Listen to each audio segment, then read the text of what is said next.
Alright, we back on live. I was hella hungry. I had to get some food. I had to.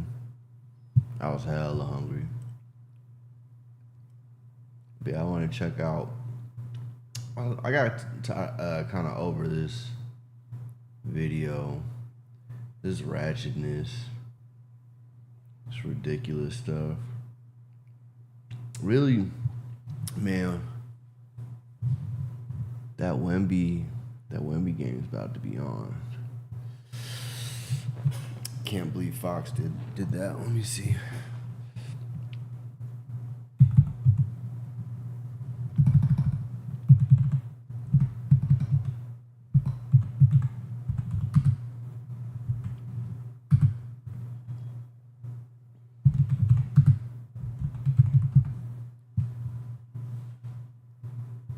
They know what I'm talking about.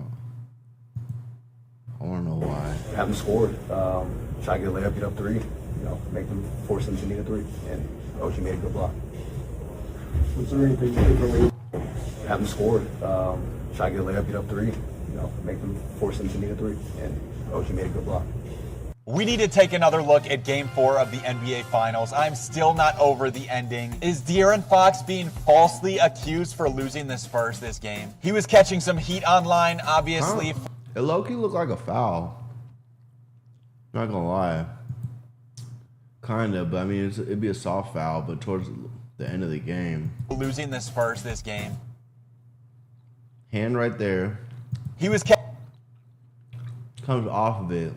Goes up. catching some It was too fast, but almost like he hit his heat arm, online, but obviously, for taking this layup when he could have dribbled out and the lady just smacked his arm. gotten fouled. And he did get fouled. They just didn't call it. In his head, though, he's probably thinking he either makes the layup or gets a foul. Best case being an and one that puts them up couldn't four. challenge Which it? that could be the biggest missed call in NBA Finals history. Because if the Spurs won, they would have reclaimed home court advantage and been massive favorites to win the whole thing. And now the Knicks are up 3-1. In my opinion, the blame goes to the person who was guarding OG Anunoby on the inbound. And you can see it looks like they were doing more of a hover strategy, and the person responsible would also be De'Aaron Fox. Okay, maybe it is his fault. Maybe he lost him the game. Yeah, it looks like he was supposed to box him out. Anunoby on the inbound. And you can see it looks like they were doing more of a hover strategy, and the person Yeah, he went for the double on Jalen. With Wembanyama, you got the defensive player of the year guarding him. Let him guard him then. He did just hit a three over him a minute ago, though. responsible would also be De'Aaron Fox. Okay, maybe it is his fault. Maybe he lost him the game. To those of you holding Wemby cards, how do you feel right now? And how are you feeling during that game? I cannot imagine. What are your thoughts on the game? Can the Spurs come back? Leave all your thoughts in the comments. I feel like in any day and age, this would be the year that somebody comes back from a deficit like this, because we just saw New York come back in a way that nobody would expect. It's 2026. Literally anything happens. Kicks it out in the corner. Brunson gets it back. Brunson on the drive. The floater's up. Shot won't go. Rebound deflected in the backcourt. Fox has a chance to get it. Fox has it inside. Blocked by Anunoby.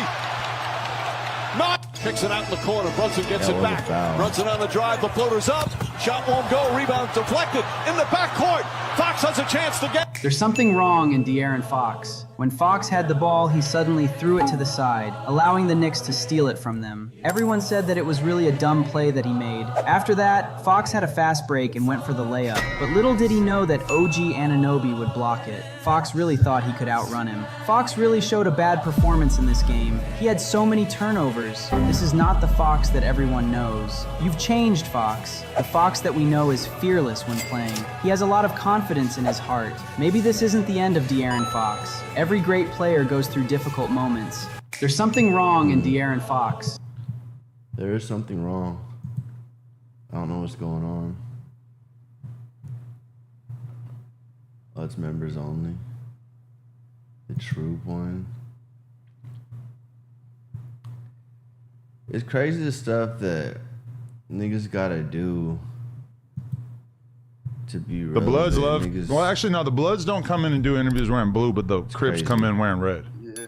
What is that? I don't know. They just feel like they won, so they can just wear whatever. I feel like they won. Just feel like they won, so they can just wear whatever. Oh, the Crips won. Is that how's tour going? You about to be back out? Did we start already? Yeah. Oh shit, yeah. It's going great. I usually just get right into it. You know? I love that. I love that. It's like the most casual podcast on earth. I love that. Just That's how chilling. you get them, huh? Yeah. You just start See? talking like, wait, do we start? They already said. Well, I just low key just the B team by accident. I don't know. Right. If I edited it out, it's for my sake. It's been going good. Been going good. All the venues have been nice. Yeah, Wax said that it was overall pretty successful. Yeah, made a lot of money. Definitely. Yeah, can't complain at all. But I mean, it's like a different vibe, right? Because you're hitting some of the smaller markets that rappers don't necessarily always touch. Well, big ones too, but yeah, some major cities. But as far as the cities wise, I'm on probation, so I'm kind of slowly working my way to traveling. I gotta get permission and shit everywhere I go, so it's like. So in your mind, is it like you're perfectly happy having the tour just be a crazy party the whole time, or are you at the point where you feel like you would rather have a little bit more of a controlled environment because obviously there's just so much bullshit that could happen? Shit, you know me, Adam. As long as they paying, yeah, I perform in this motherfucker. Yeah, we can get on the table. We can fill this room up. Right. I was a simple guy. I'm kind of thinking more like when you're on the tour bus afterwards and stuff, because we've seen a lot of shit going down, like with WAG freaking out about different people saying different things and everything on tour. Do you feel like that makes you want to control the circumstances more? What, me personally? Yeah. It's just some ghetto shit, man. It's just how it is. It wouldn't be what it is if it wasn't for the people involved, you know? Right. So I kind of let everybody have their own identity. But I feel like there's part of you that wants to just have everybody come back to every decent looking chick in the building. Come on, let's get on the bus. Let's party. Yeah. Well, I'm a little older now, so honestly, for me, I only bring the bitches back on the bus for the homies. Oh, really? You're talking about some. Oh, this is the whole thing. Oh, I ain't watching the whole thing. I thought it was like a clip. It looked like it was like 4 minutes. I ain't finna watch this whole thing. Oh, 4 hours ago. Some over here high and shit. Nah, man. Give me some shorts or something, bro. These are still latest short. How's that in the latest short? How long ago was that? It's a year ago. I think the latest shorts. They lie. Why are they lying? Why are these up here? What the? What's this? Don't care about those things. Hey, what happened here? That's 2 hours. I'm not watching 2 hours, bro. All right, where's like the videos that aren't? Yeah, right? Are these the videos? No. How we get to like the shorter ones? Cause these are too long. I'm not about to watch a whole video like that, bro. I'm finna just go down my shorter. Cash rules everything around me. Cream, get the money. Knicks in 5. What y'all talking about? Let's go, Knicks. Let's go, Knicks. Cash rules. We're all clear. I think we all already know who's gonna win the championship this year. I've been saying this on threads all season, and people still don't seem to believe. I don't know him. I don't care about him. I don't care what you got to talk about. All right, where's my playlist right here? I was looking at white people, but picture this: you're in East Africa. 300,000 years ago, the sun is brutal, the ground is cracked, the air is dry. About it that much.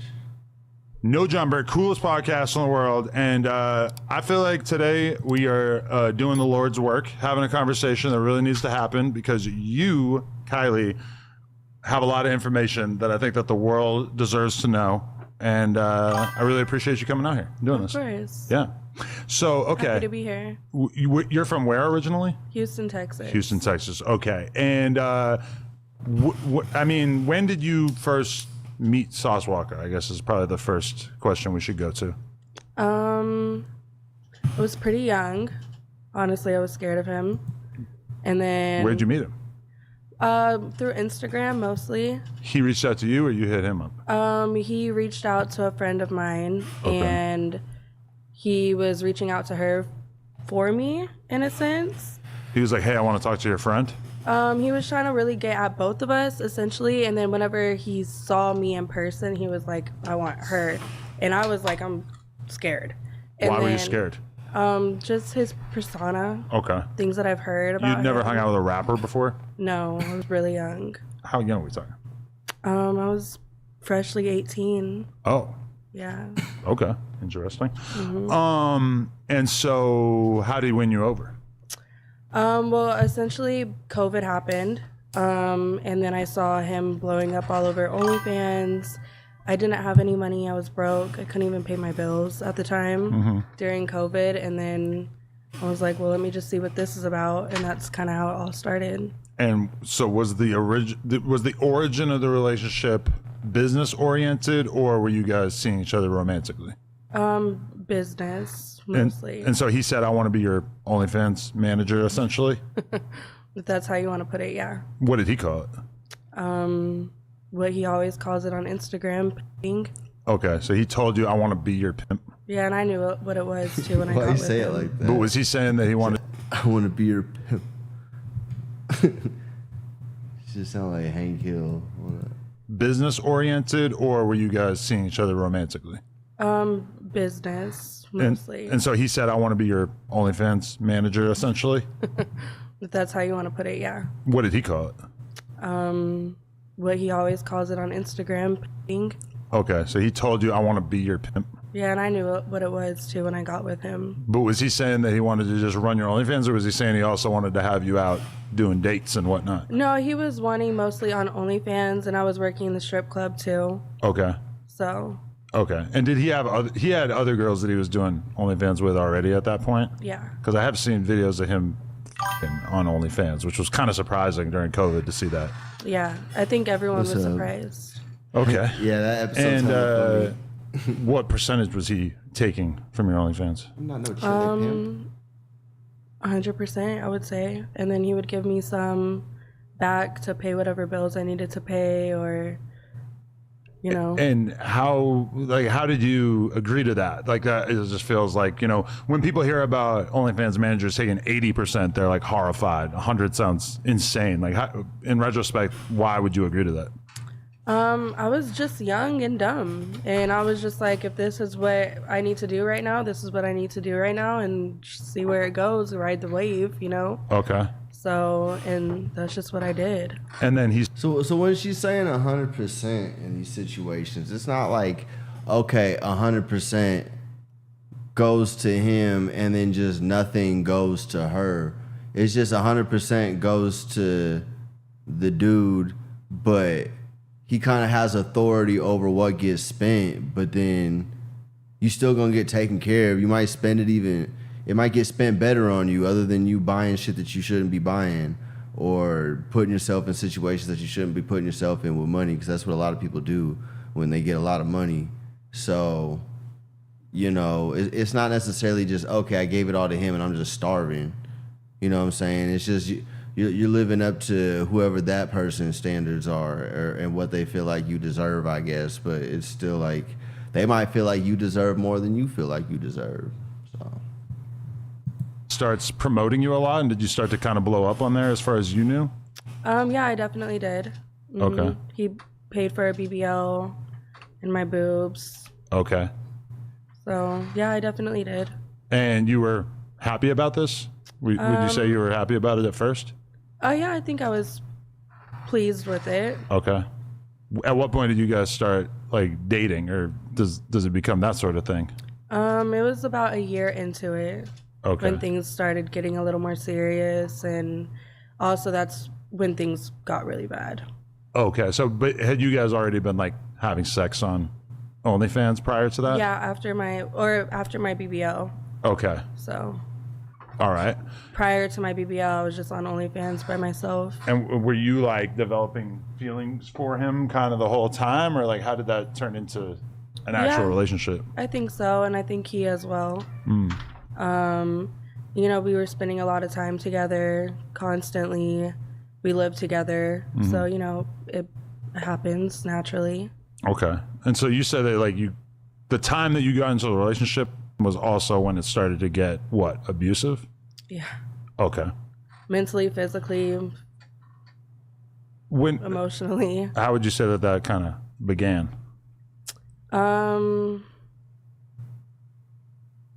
Honestly, after I got my boobs done, where things started going left, and he was coming off drink, and I was helping him sober up and taking care of him during his detox, and then one day he just woke up and snapped on me. And what was him snapping on you like? Pinning me up against the wall and strangling me. Really? Yeah.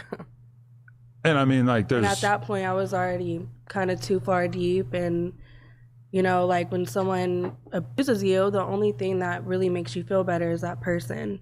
So it's not as easy as to just get up and leave and say, "Forget," whenever I've already invested all this time, money, and now I'm emotionally involved with you. It's not that easy to just... No, yeah, I think like a lot of people think that it would be easy for a woman to exit that kind of situation. And in reality, you know, he spent like a year kind of building up your confidence in him and like sort of infiltrating every part of your life. That's kind of like textbook abuser behavior, exactly. right? Mm-hmm. Right.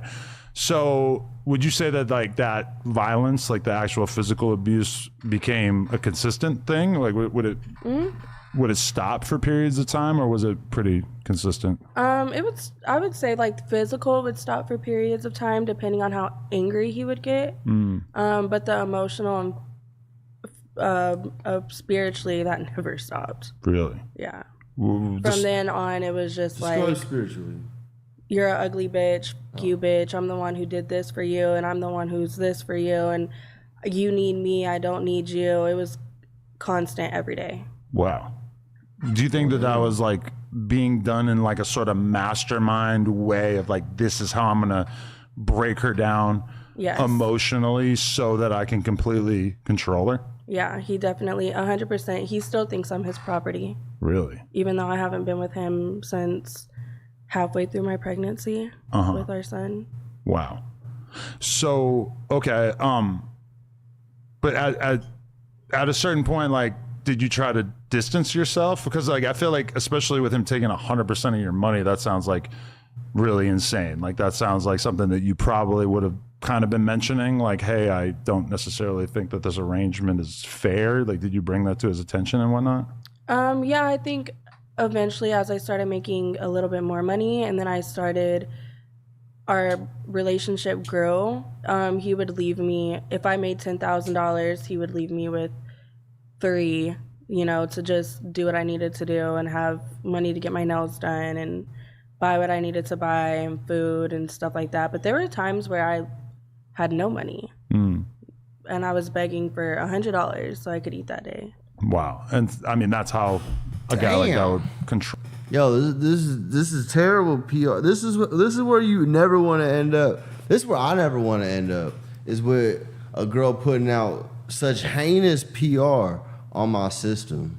You know what I'm saying? I mean, it's one thing if you got bad things to say to this person or that person, you know, whatever. You can paint me in whatever light you want to paint me in that way. But to go out publicly in front of the World Wide Web with all the masses and just come out and say, these are all the terrible things. Because I'm not going to say like, I am going to say it, whatever. When you're doing this, when you're doing this like that, you probably are doing some things. At least, you know, a lot of people's situations that I've seen, a lot of people's programs that I've seen, you're doing a lot of things that if they came to light, it would make you look like a really bad person. So you have to be a really good person to the people that witness those things to make sure those things don't end up, or just really be up in there. You know what I'm saying? So if you're doing things to a certain degree while you're in there, and then, you know, then they defect, and somehow you're not in there enough to make them not do something like that. That's what would scare me. That makes me wonder, like, how far did you push it? You know what I'm saying? Because you got to push it pretty far to get them to defect to that level, you know? Not saying I've done heinous things by any means, but you know, you see a lot of things or a lot of things that you do in relationships that are unorthodox to your square individual. They wouldn't necessarily, they wouldn't like seeing what it would leave a bad taste in their mouth, you know? It might not even be illegal. It'll just be something like that a normal person wouldn't go through in a relationship, but you know, because it's a not square relationship, different things occur that's not for everybody to know.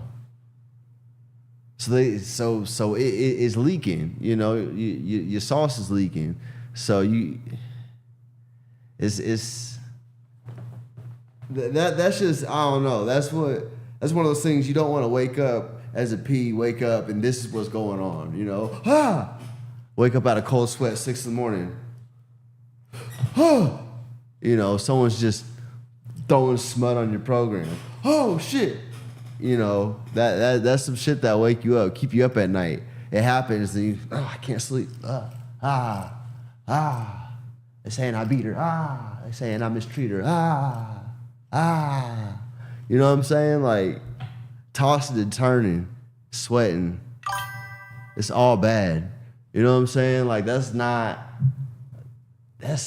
a horror story. That's one of them, what's that nigga's name? There's this nigga, he makes books. It's called, something about she got roaches in her crib or something like that. Hold on, TikTok author roaches. Quan Mills, this hoe got roaches in her crib. He be making these like random ass like AI book covers or something. But I guess they're really books. Hold on, let me find Quan Mills. So is this T-Rex, emo twinks, and the DL dope boys who love them? Quan Mills. Like, what are these? What's this? Old thought next door. Pastors eat pussy too. The coldest thug ever. Tax season thoughts. Project Ho dreams. My baby mama is a loser. See? I'm telling you, this is straight goosebumps for the hood. This is a horror story. My baby mama defected. You know what I'm saying? Where's another one? What is this? Old Doc goes to Pound Town? Out of pocket. My baby mama is a loser. You feel me? Nobody can love you like them Roughnecks do. This isn't Quant. This is a whole different one. I'm trying to find more of the Quan Mills. Where is it at? There's like alien ones. Oh, it's on Old Thought Next Door. Hold on. No. Quan Mills.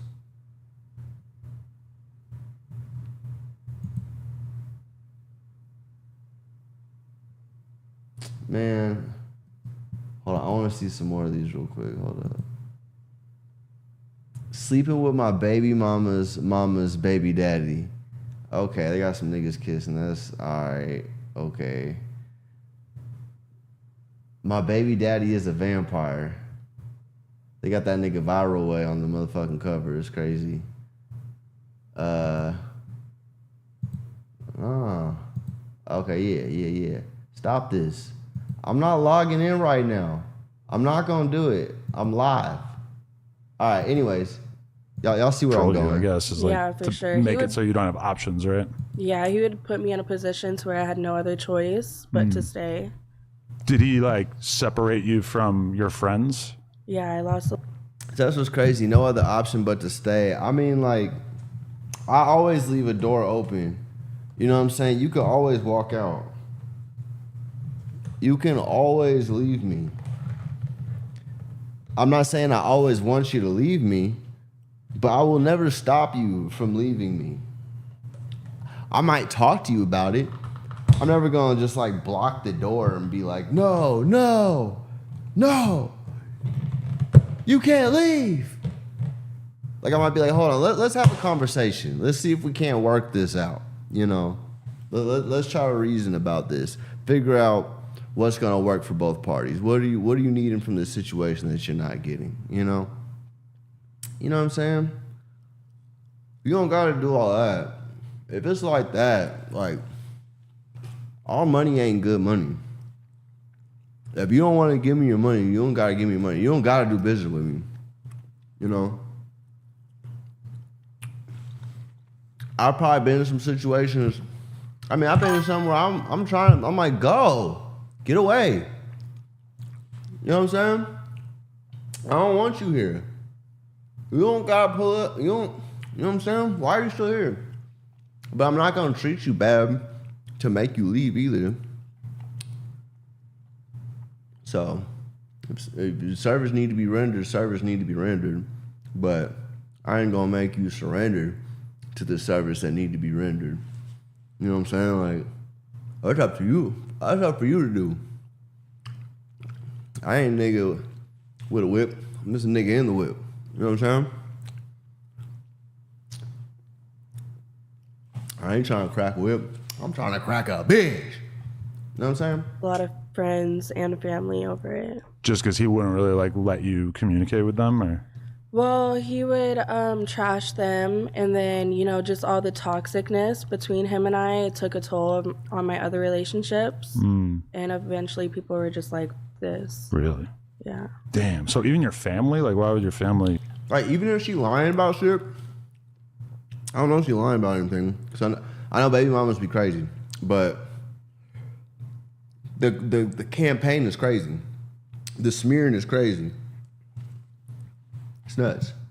Like, how did that distance get created? All the toxicness, and then all. But then, like, if there's ladies that like that specifically or don't see that as a red flag, they finna pull up. They're like, oh, okay, well, I know what bad things there are to worry about, so I'll just skip over those. Those don't apply to me, so we safe here. Of course, everything that they would see on the internet. It wasn't a, you know, it's all over the place. Did you try to leave at certain points? Because women crazy. And how would he bring you back? Well, he would destroy my stuff. Or I remember one incident, Niggas I pulled be up with the crazy moving too, truck but- at the house, and he took a knife to brand of my crazy that $5,000 bitches be couch is that I bought, interesting. and just would almost refuse me to leave. Whoa.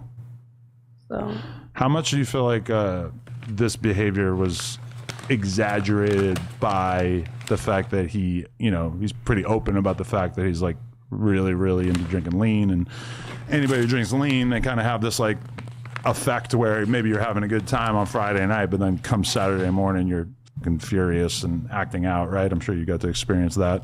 oh yeah, on a day-to-day. Yeah, it was for a while, for a long time, it was, he would wake up sipping drink. Okay. He would never put the cup down. And It was really hard for him to put That nigga finna put that shit in the intro. it down. really? He'll never put. Because he kind of talks about lean like it's this like gentleman's club, like it's like a elite Smoking a league. cigar. Yeah, it's like an elite league of players who drink lean or whatever. And I think like I saw Charleston saying this, and it kind of mirrored what I was thinking when I heard that. I was like, no, dude, you're a f***ing junkie. Like, what are you talking about? Sipping lean is, you're sipping liquid heroin. Right. You might as well put a needle in your arm. Yeah, and I mean, I have done it. I understand how it's fun in small quantities, but to the point where you like have to do it to make it through the day, it becomes. That shit is good, but at the same time, that shit is bad. It don't do good things for your body. You know what I'm saying? Like, it's not good for you. It don't do good things for your mental. It makes you like chill. It helps for like social anxiety and shit like that, to where you don't really give a fuck about what's going on out there. But like, it's not all that. And it's just not that good for you. It's not that productive. It make you be able to make some songs, you know what I'm saying? it'll put you in the right vibe, but that's just not good for you. It's kind of scary. Yeah, and then I saw the withdrawals that it caused, and he was down bad for 2 weeks. And couldn't leave the toilet because he was so sick. Really? Yeah. Just be shitting? And throwing up, face in the toilet. He would sleep on the bathroom floor. I felt bad for him because it was awful. I felt like I needed to take him to the hospital. Right, because you posted a video of him where he's like kind of like this, like he's just sort of like, just looks like a straight up like junkie. Like I don't feel bad using that word because that's like the only way I could. She caught him in the fentanyl. That's crazy. That's crazy. Getting caught in the fentanyl? That ain't right. I could describe it, but there's a video on your Instagram where he does not look well, and you're kind of like messing with him. You're like poking him. Yeah. What was that video? Like when was that film? I think it was not too long ago. Okay. Honestly, yeah. A couple months ago, maybe. And he would try to quit lean, but he just like kept going back to it. Yeah. Really? Wow, that's the. So at what point in all this do you get pregnant? I got pregnant in 2023. My son was born September 25th, 2023. And honestly, when I got pregnant, like I knew I was kind of fucked. Really? You know, I knew now you're really stuck with him, yeah. Yeah, and at that point I was kind of like, well, shit, I have to see it through now. And yeah, and I think from then forward, I just grew up and got a better head on my shoulders and was like, I can't deal with this with a child. Damn, did you consider terminating the pregnancy or no? Yeah, I did a few times, but I didn't. I had never been pregnant before at that time, never had a miscarriage or an abortion, and to me, it didn't feel right to do it, so I didn't. For sure. And I don't regret doing it because I love my son. For sure. How did he react to the news that you were pregnant? He was happy about it? He wanted you to keep it, or? Yeah, he was happy about it. It was something that we talked about previously in our relationship for a while. And then it happened, so we decided to go through with it. But yeah, he was happy. But then about 3 months into my pregnancy, he just up and disappeared. Really? Up until my due date month. And you just didn't see him at all, or? Nope, I didn't. Maybe a few times he dropped in and out. But there was a time where I had to move. My lease was up on the house that I was living in, and I moved, and he didn't even know where I was living. Damn. Yeah, but also at the time, I was dead broke, could barely afford my own rent. I would call him and ask him to drop off money or to help me with this, help me with that, and he refused. Really? So he's taking all your money. You're pregnant with his child, and he won't even do anything to help you get by. What would he say? Like, how would he suggest that you were able to? He just would ignore me. Really? He wouldn't even answer the phone. Yeah. Wow. And I know his other baby mamas went through that as well. Really? So you're in communication with someone? I was wondering. I was like, damn, dude. Is he whooping Bambi's ass and shit too?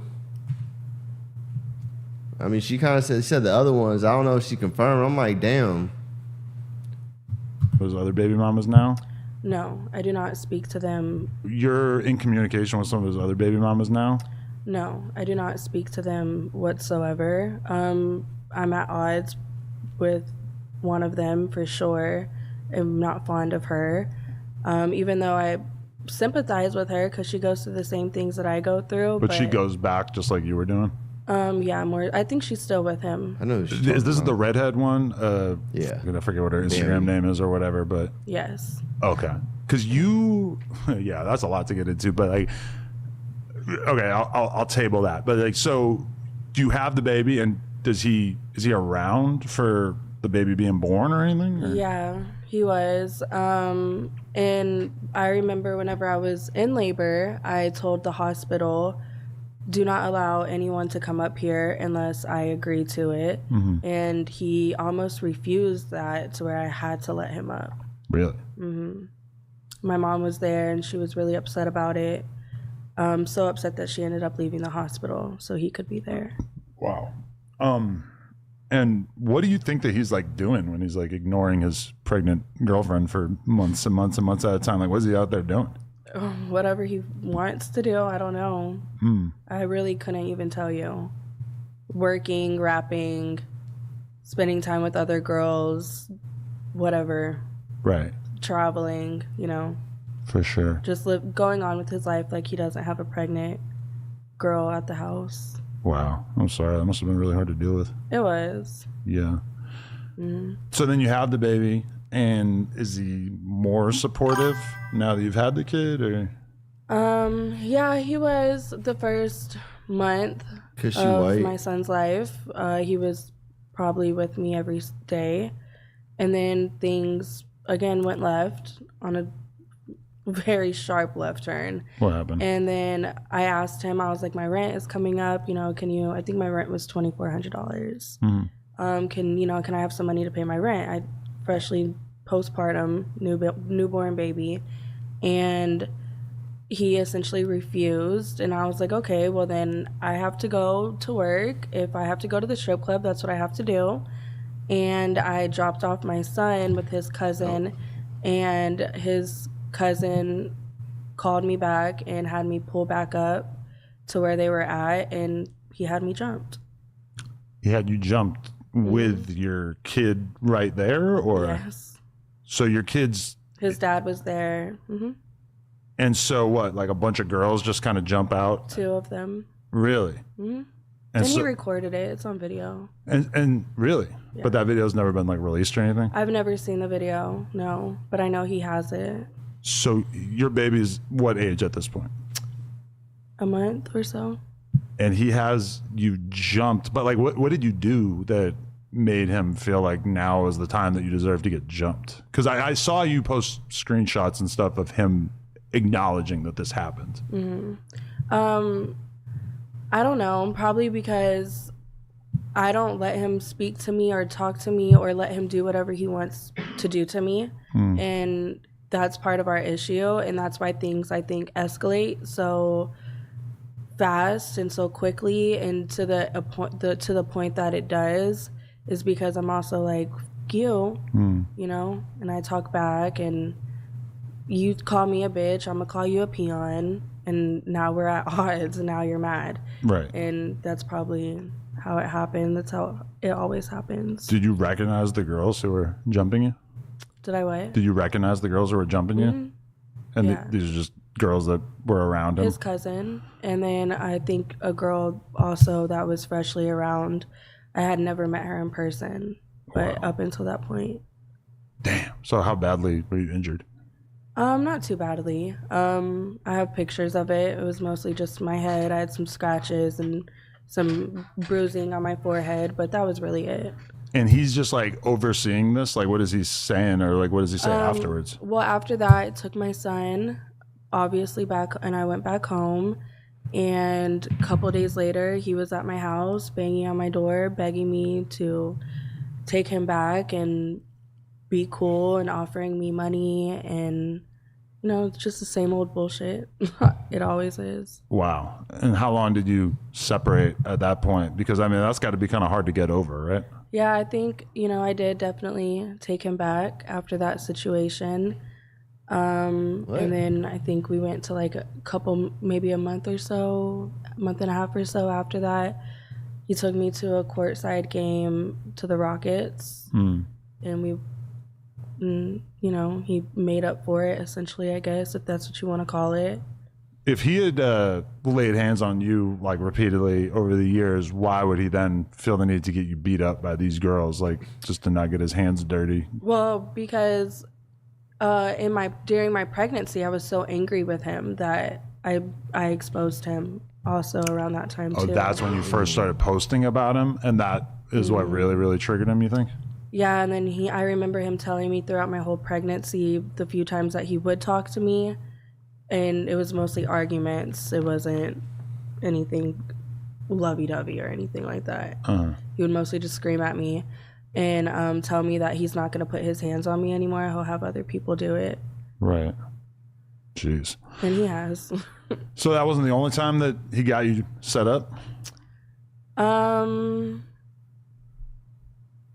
Yeah, set up. That's a long ass pause. No, but had other people put their hands on me. Yes, he's done that. But that was the first time he had me set up, and probably the only time he's had me set up. But there's been other incidents where other people were around, and he told them to do what they needed to do. Right. And they did. Damn.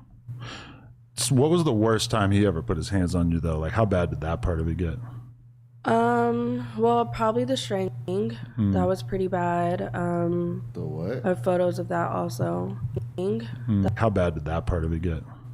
Well, probably the strangling. That was pretty bad. I have photos of that also. Right. I almost passed out during that time. And then probably the second time in Tampa, Florida, I flew out there to see him, and I gave him some money. And not even 3 seconds after that, me and him got into an argument, and then he open hand slapped me in my face, and I had to get stitches in my mouth. Wow. She said, landed, threw the money in his hand. He said, all right, cool. That's crazy.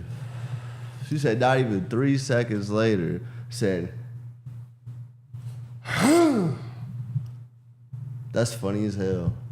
Said, it's like occurring to me how crazy this is as we're saying it, that it feels like his fan base are like the number one type of people that are like not going to be sympathetic about this kind of thing. But really, I feel like he kind of deserves to be put in the same category as like a lot of other people who've been exposed for abuse over the years. But yeah, and that's, that's why I'm here, is because I've dealt with it for so long. I've been dealing with him since 2020. So it's just like, this is my life that I live on a daily basis with him. And now I'm trying to navigate co-parenting with him. It's almost impossible. And I'm like, well, why not just tell everybody else? Why not expose it? I've already lived through it. He's already done the worst to me. So now coming to the internet and telling my truth and telling my story with him, what are you going to do to me? Right. I've already done the worst. I've already lived through it, and I can do it again if I have to. right, all you have to do is just speak freely, and kind of paints the picture for the world to see. Because but he tries to cover up a lot of this stuff with like the whole pimp thing, right? Like this is all kind of justified under this like pimp persona. Like, Yeah. how do you feel about that? I think it's stupid. Yeah. I think it's ridiculous. Yeah. And it's just, what's the point? If that's what you want to do, then do it. But you're not going to do it with me. Yeah, because like so many of the people that I've had on the podcast over the years are like people we talk about who kind of live by this like pimp code or whatever. It becomes pretty obvious pretty quickly that like this is just like a front that you put on to justify all of this crazy fucked up behavior of Yeah, like exactly. shit with like extremely young girls, which you said you were freshly 18, so I guess it wasn't like breaking the law or whatever, but who knows. And then I don't know what you know. That's one thing I hear about these. It's kind of the same thing as like religion, you could say, to where like there's people that do it because they actually believe in the things that are being spoken about in the religion, and there's people that use it as a way to justify the things that they do in life, that might be unsavory, to justify all the unsavory things that they might do in life. So it's pretty similar. It like, just like religion, it has a function, and the game has a function. It works out for people. If it didn't work, people wouldn't do it. You know what I'm saying? Essentially, people don't work for free, and people can get exploited. Sometimes peace can get exploited in the game. They'll be with the girl, and let's say management in itself, just pure management, is a form of possibly being exploited because you're getting a percentage, right? And let's say that the girl isn't making as much as you're putting into the situation in order to make a certain percentage. Now you're being exploited because you're taking 50% of the whole pot when you're putting in more. So let's say you're buying promotion and stuff like that. So looks like she could snort an 8-ball. He's crazy. She probably could. Hell. Why are you talking, nigga? Pivs a lot. Is that like, as far as making money, you know, they're not following the law in the first place, so the age of consent is also probably not something that they're terribly concerned with. Or and now now with the whole OnlyFans thing, when that became about it, he essentially thought now it's like, now I'm good because it's covered by OnlyFans. It's legal money. We're doing it together. You know, I'm not sending you out with tricks. We're at home doing what we normally do at home, just on camera. You know, what's the point? You know, it's it's different. It's not the same. But from your experience, was he doing the more traditional side of pimping as well? Yeah, at the very beginning. Okay. But then he kind of cooled off with that as OnlyFans sort of took over?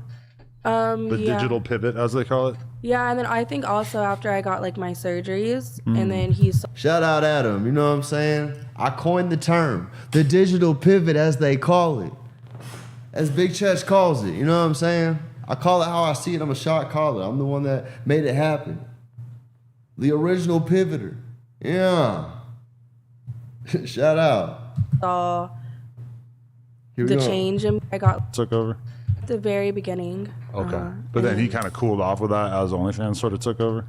The digital pivot, as they call it? Yeah, and then I think also after I got like my surgeries, and then he saw the change in me and how, I guess, in his eyes, how much better I looked. That's when he really started, was like, you can't talk to anyone else. You can't be around anyone else. Don't fuck anyone else. You're mine. Right. Your pussy is mine. Right. Damn. So, I mean, I'm not gonna speak for nobody, but it's probably not that, that she looks better now. It's like, I made this investment. Don't you go running off with my investment now. Not even like, you know, like you gonna run off, but don't go I bought it, like I bought a car. I don't want everyone else driving my motherfucking car, you know what I'm saying? Or I don't want my car going out driving by itself, you know what I'm saying? I bought the car so that I could drive the motherfucking car. You know what I'm saying? I bought the car. The fuck? But I guess it's like, it's not your investment, is your body, right? But if they paid for it, it's your body, then like, does that mean like they have like a percentage of your body? You know what I'm saying? It's like an IPO, you know, like in the stock market. If someone invests a bunch of money, technically they're a shareholder. So I'm a shareholder in that body, right? Am I not? Am I not?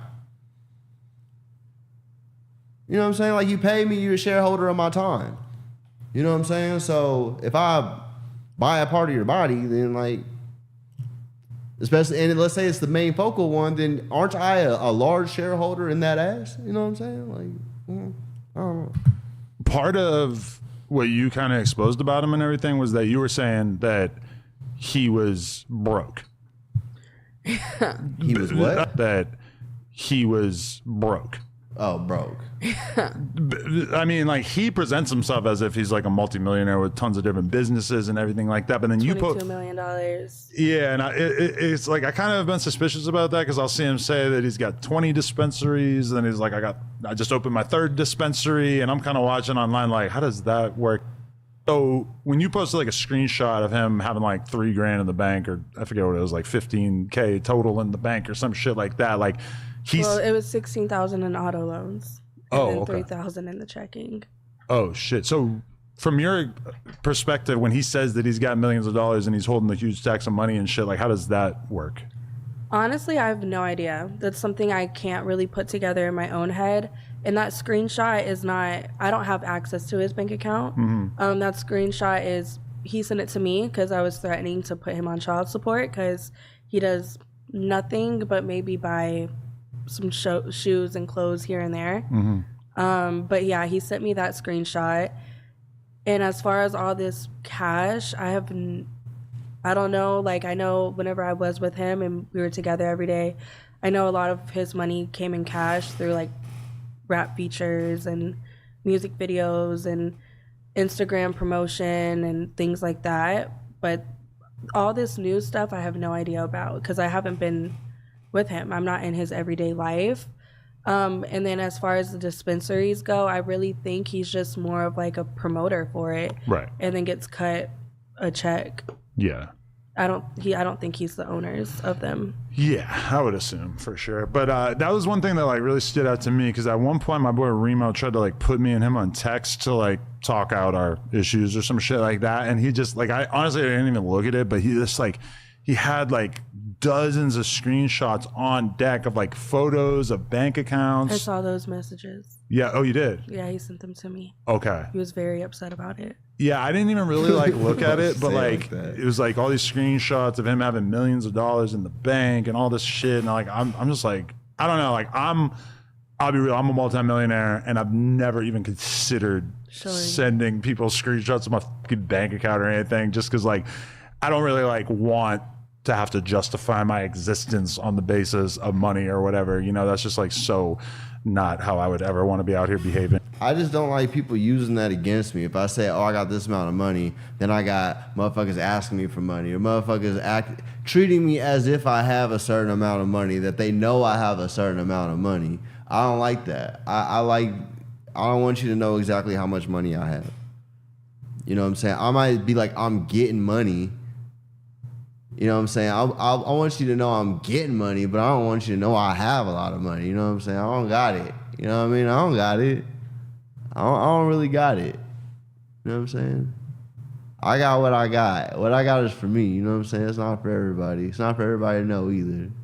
And most people with money, they don't do that. You know? Like, why do I care if you know how much money I have in the bank? It's none of your business. Yeah. And that's not something I feel the need to prove. Right. You know, most millionaires or most people with money, they don't care. They're just going to show you and you're going to see it. Right. You don't have to brag about it. And like, I get why he has to do it because he's a rapper, because it's like he's got to, you know, flex with chains and cash and whatever, jewelry. But like, this was just a text with like me, him, and Remo. And he's like really concerned with me, like knowing that he has money. And I'm just like, this does not change anything about how I feel about you, or like, doesn't make me think you're like more of a big man or anything like that. Like, I was just like, I don't know. That really like stood out to me as like, whoa, he's insecure. And so then. Very. So insecure hits home? Yeah. Why? Very. Like, you don't think he's like as confident as he maybe lets on? Mm-mm. Interesting. No, I don't. So, okay, then there was a conversation. Okay, well, we got to rewind the clock. When did you first speak to Drake? I met him back in 2024 on his birthday that he had in Houston. Okay, and you were just at the club or something?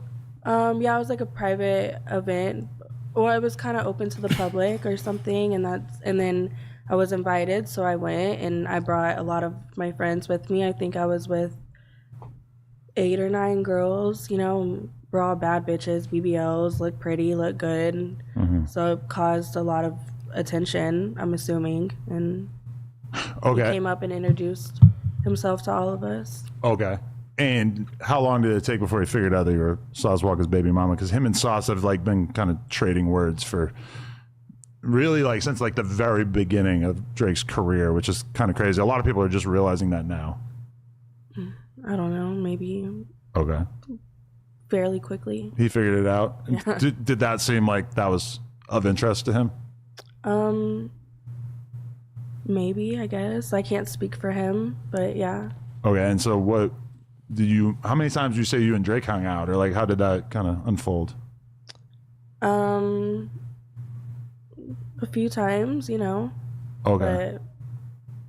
But we had a good run. You know, he's a great man. Appreciate him for everything, and that's all I'm gonna really say about that.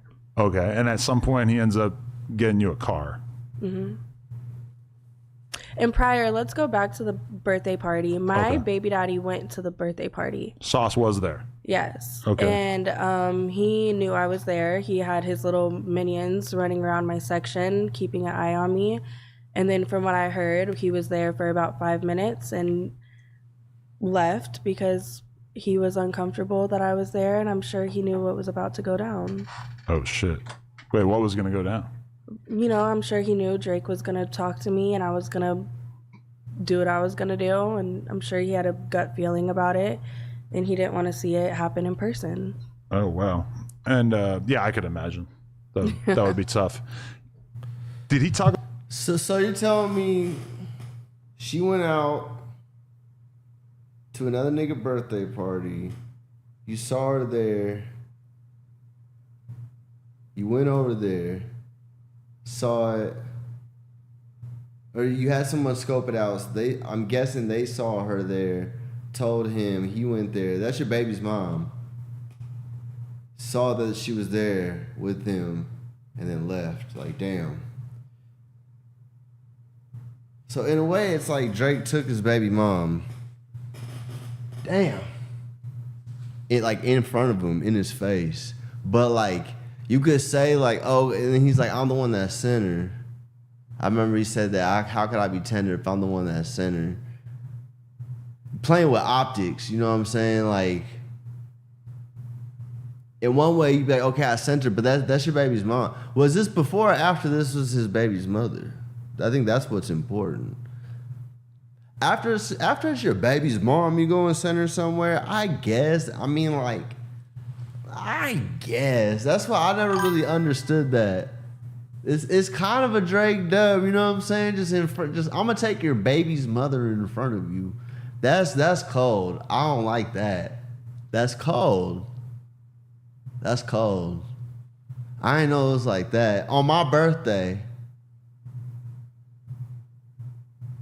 And let's say like he did like buy all this stuff. It's a drop in a bucket for Drake. That nigga's a fucking billionaire or whatever the hell. You know what I'm saying? It's like, okay, yeah, here I'm gonna give her something so that way he's okay with me smashing his baby's mom. The game is cold. I know that the game's cold as hell. I've been in some blizzards. You know what I'm saying? I done been through some blizzards. That's why I go wherever I go. Like I keep heat. I keep a torch. You know what I'm saying? Like I got a flamethrower on deck. You know, I know how to go through a winter. You can ask any girl that's ever worked with me or been with me or anything like that. I am resourceful. I'll make it happen. And even if she ain't finna make it happen, I make it happen. You know, like I'm make it happen, Captain. That's why I put that on me. I make it regardless every time. So I know the winter. I know how cold it can get. And that I guess, you know, sometimes the hotter you get, the colder it get. You know what I'm saying? That's a cold one right there, man. That's a pretty cold one. That's a Stone Cold Steve Austin Brewski. 2 cold ones to the face. What about Drake a lot? Yeah. So, ever since my relationship with him, and that was 2 years ago, you know, ever since that happened. 2 years ago, 2026, the baby was in 2023, so that's post baby mama. So that's your baby's mother. It's the mother of your children. Don't I got like some booze over here? I don't know. I gotta get my soundboard together. That's your baby's mom. Yeah. I don't know about that. That's almost every conversation I have with him, with my baby daddy, he mentions Drake in one way or another. If I ask him and I'm like, hey, can you give me some money for Splash so I can, you know, pay for his daycare this month? Your child is named Splash, for the record. Splash, yes. Okay. No, call Drake. He can do it. Yo, call Drake. Call Drake. He can do it. Hold up. Splash, yes. Okay. No, call Drake. He can do it. That ain't right. No, call Drake. He can do it. Drake got it. That's Drake. That's Drake. Drake the Pappy. I am not the Pappy. Go call Champagne Poppy. Since that's your motherfucking dad. Since that's the dad, call that nigga for splash, not me. So he was really butthurt about that one, huh? Yeah.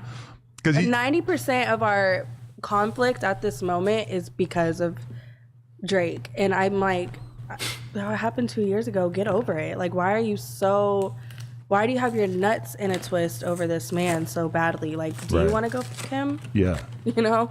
Wow. If that's what you want to do, then, shoot your shot, homeboy. His whole persona he puts out there is like he's so player that he couldn't possibly care about what another man has going on. And it's like, yeah, from the outside looking in, it seems like you're pretty tender over Drizzy. You always got something to say about what had any kind of association with one of your baby mamas. And mind you, Drake has done more for me than my baby daddy has ever done since the moment I've met him.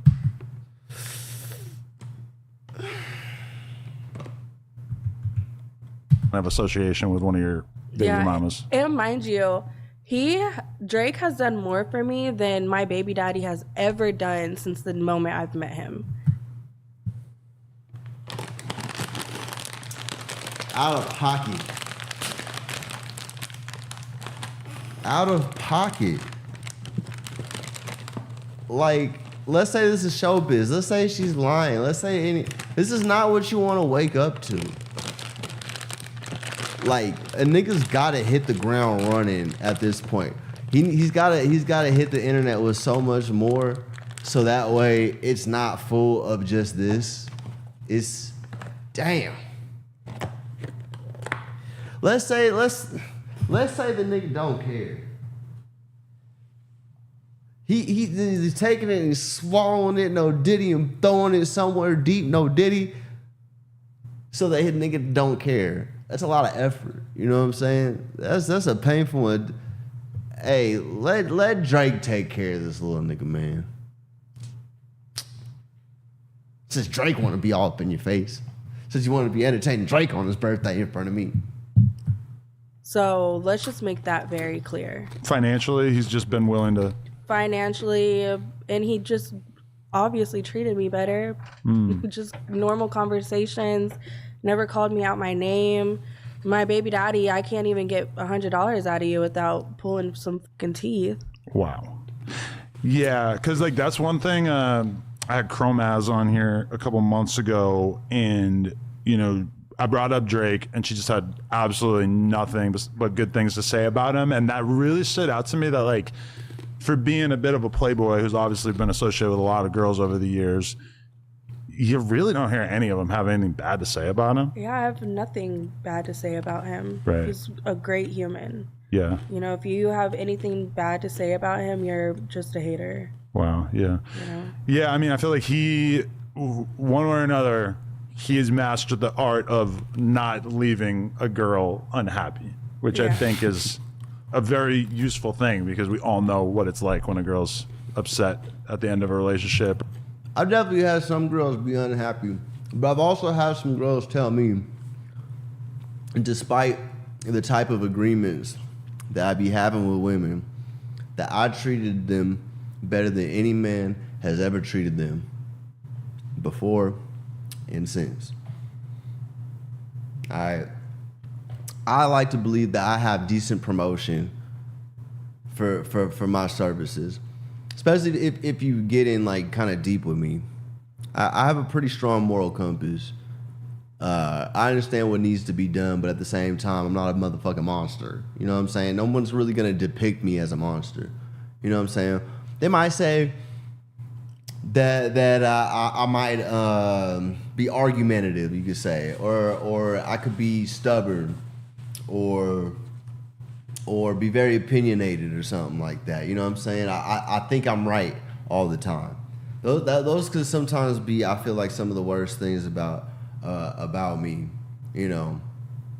And I know these things because I do think I'm right all the time. Why would I even say anything if I wasn't right? You know what I'm saying? And if you prove me wrong, then cool. Now I'm right. Now I am right. I wasn't right before. Now I am right. You know what I'm saying? So yeah, I have a lot of conviction in the things that I speak about.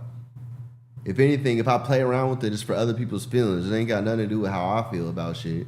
It's about, I want to make sure that the message that I'm saying is received the way that it needs to be received without you putting up your shield. You know what I'm saying? Yes, I am trying to disarm you, but not because I got malintent. I don't have bad intentions. I just need you to get the message that I need to get in. You know, I can't get the goods into your city unless the gate's down. I need the gate down. You know what I'm saying? And these goods that I got is this game, so I need you to hear it. You know what I'm saying? We're at the end of a Spurs winning period of time speaking to somebody or whatever. So I don't know what the is. It's 26-13. Secret sauces in that regard, but he definitely seems like he always like leaves like a pretty good impression on the girls he deals with. Yeah, he does for sure. For sure. So, okay. Like, when did he find out that you were spending time with Drake? Like, how did I think that? he knew almost immediately from the party. Okay. Yeah. Wow. Yeah. And then I remember the next day I woke up to him sending me a text message saying, I'm sorry and I love you. Let's, make this work for Splash and do what we need to do for Splash. And I just remember laughing at my phone like, you're fucking pathetic. You're only doing this because you saw me at Drake's party. Yeah, he's playing with the optics, making it be like I'm the one who. Damn. That's funny. Right.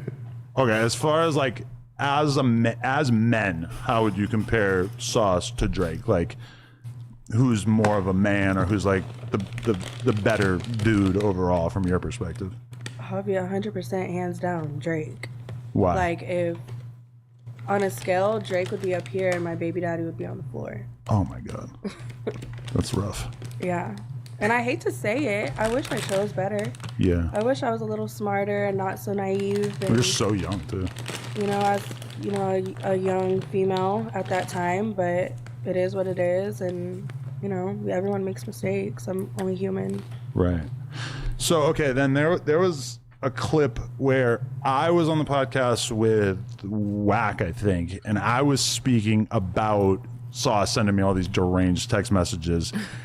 And I was basically like, I didn't say any details, but I sort of said like, listen, Drake told me a little bit of information about Sauce and his baby mamas, and let me just tell you, there's some crazy shit going on. Like, that's all I said. I left it open-ended. I didn't want to like really divulge any information, and I didn't really think anybody would give a fuck about me saying that.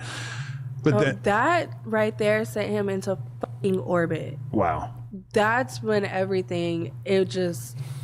from that moment forward, things. Adam said, wait, I did that? Me? Look at his face. He said, oh, I didn't think nobody would care. Did I get you beat up? Oh, damn. Look at him. He said, I think he legitimately thinks he might have got her beat up. And I'm not laughing at it. I'm eating, but I think he legitimately. That's when from that moment forward, I never heard the end of it. The Really? phone call I got after those text messages. He's like, oh, okay, phone call. Phone call. I didn't get you beat up. Whew. Whew. Lordy Lord. What was it like? He wants to know. Just. What did I do? You're a fucking Drake. What did I do? Fucking bitch. Da da da da da. They're fucking laughing at me. Adam 22. It just was never ending. Right. And I was like, oh my God, here we go. And he just recently had a clip that came out online where he said like, because you leaked like a phone call that was like right after that or whatever, and he basically was like, I wasn't mad at her for f***ing with Drake. I was mad about the fact that Drake and Adam were pillow talking about me using information that was gained from you. I don't know exactly what information that y'all are talking about. I never really spoke too much about my baby daddy with Drake. And to be totally real, Drake didn't really tell me that much crazy shit either. Because our relationship was not based around him. Your time spent with Drake was not spent talking about Sauce Walka, but your time with Sauce Walka at that point became primarily about talking about Drake. Jesus Christ, Exactly. That's diabolical. It is diabolical. And he thinks my whole relationship with him was all about my baby daddy, and it was nothing about.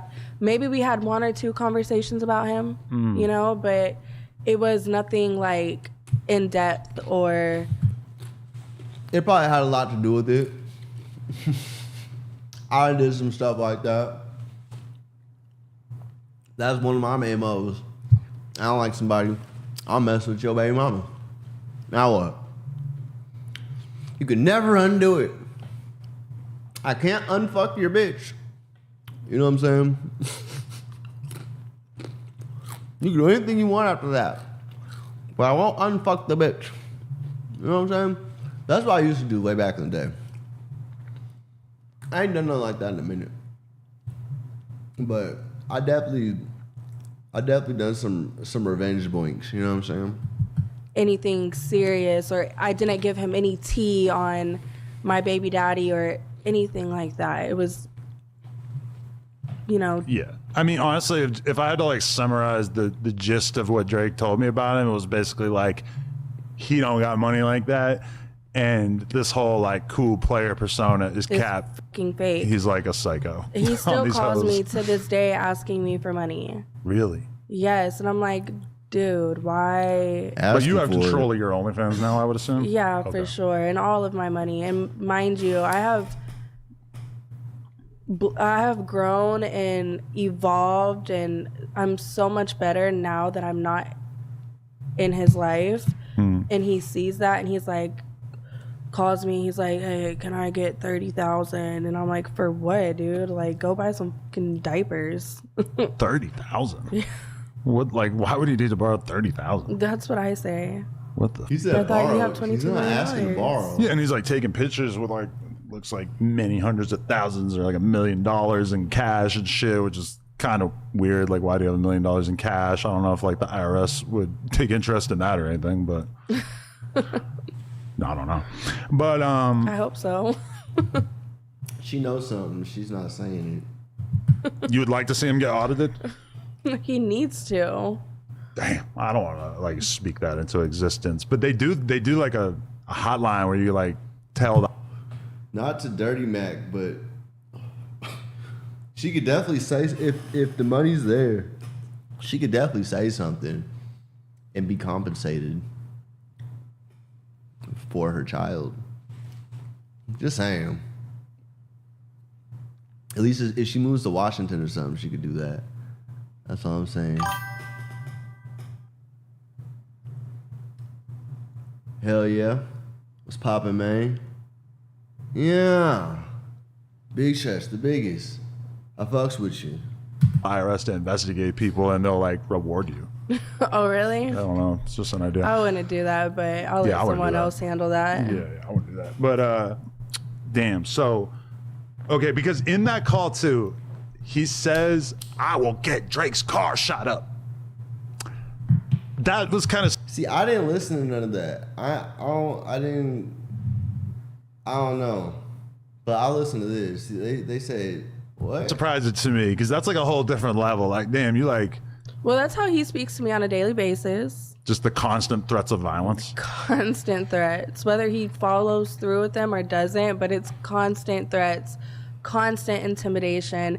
And I'm like, there's nothing I can do to a man, you know, like I could slap you and maybe, ow, that hurts, but I can't hurt you the way you can hurt me. So yeah, I'm fucking scared. Yeah, I'm gonna back down and be quiet and do what you want. But yeah, that's constant. Wow. I don't think he would actually do anything to Drake because Drake moves like the fucking president of the United States. You can't get through to him. Right. You know, like even if you wanted to. That's what I was thinking. It's kind of funny about the idea of shooting up Drake's car. Is like, well, if anybody's got a bulletproof whip, and not to mention like a bunch of fucking security around him and all this other shit. Yeah, like, let's be serious. Like you can't get through to him. He has. You probably got a his body security double. is like Donald Trump's security. Let's be for real. Yeah.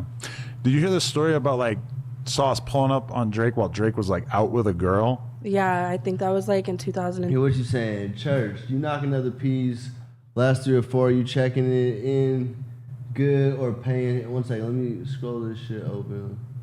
Or what? At least paying for his room for a day or two. Nah, nigga, get it from whatever you got from before. You know what I'm saying? I don't know. Obviously, she jumped to me for a reason like that. But I mean, it depends on what. It depends on if I even really want the bitch like that. Sometimes I'll check a bitch just to you know what I'm saying, just to knock her, just to disrupt the situation. I've definitely done it a couple times. I've done it a couple times. Not even like that. I ain't gonna explain it like that. But no, I'm not gonna throw him something. I need that. I need that. What'd you think I knocked her for? 7. So that wasn't you? Oh, this is back in the day. Yeah. Oh, okay. What happened? 2007? 7. On Drake, while Drake was like out with a girl. Yeah, I think that was like in 2007. So that wasn't you? Oh, this is back in the day. Yeah. Oh, okay. He Because when a man. Ack told that I story, was like 8 years old. Yeah. oh, okay. Because Ack told that story and he said that like Drake didn't have security with him too. So I guess that would make sense like very early in his career. But Yeah. I don't think Drake wasn't on in 2007. I don't think he was like famous until maybe 2008. That's extra or something. disrespectful. That's even more disrespectful. Cause it's like, all right, little nigga, I'll take it from here. Here's the tip. That's so damn disrespectful. That nigga will want to pop me. That nigga will want to kirk me, bro. That nigga wanna, and he should. He should want to. You just made a lifetime nemesis. This nigga gonna try to starve you out the game no matter what. You're gonna have somebody pulling invisible strings on your life for that until the end of it. You know what I'm saying?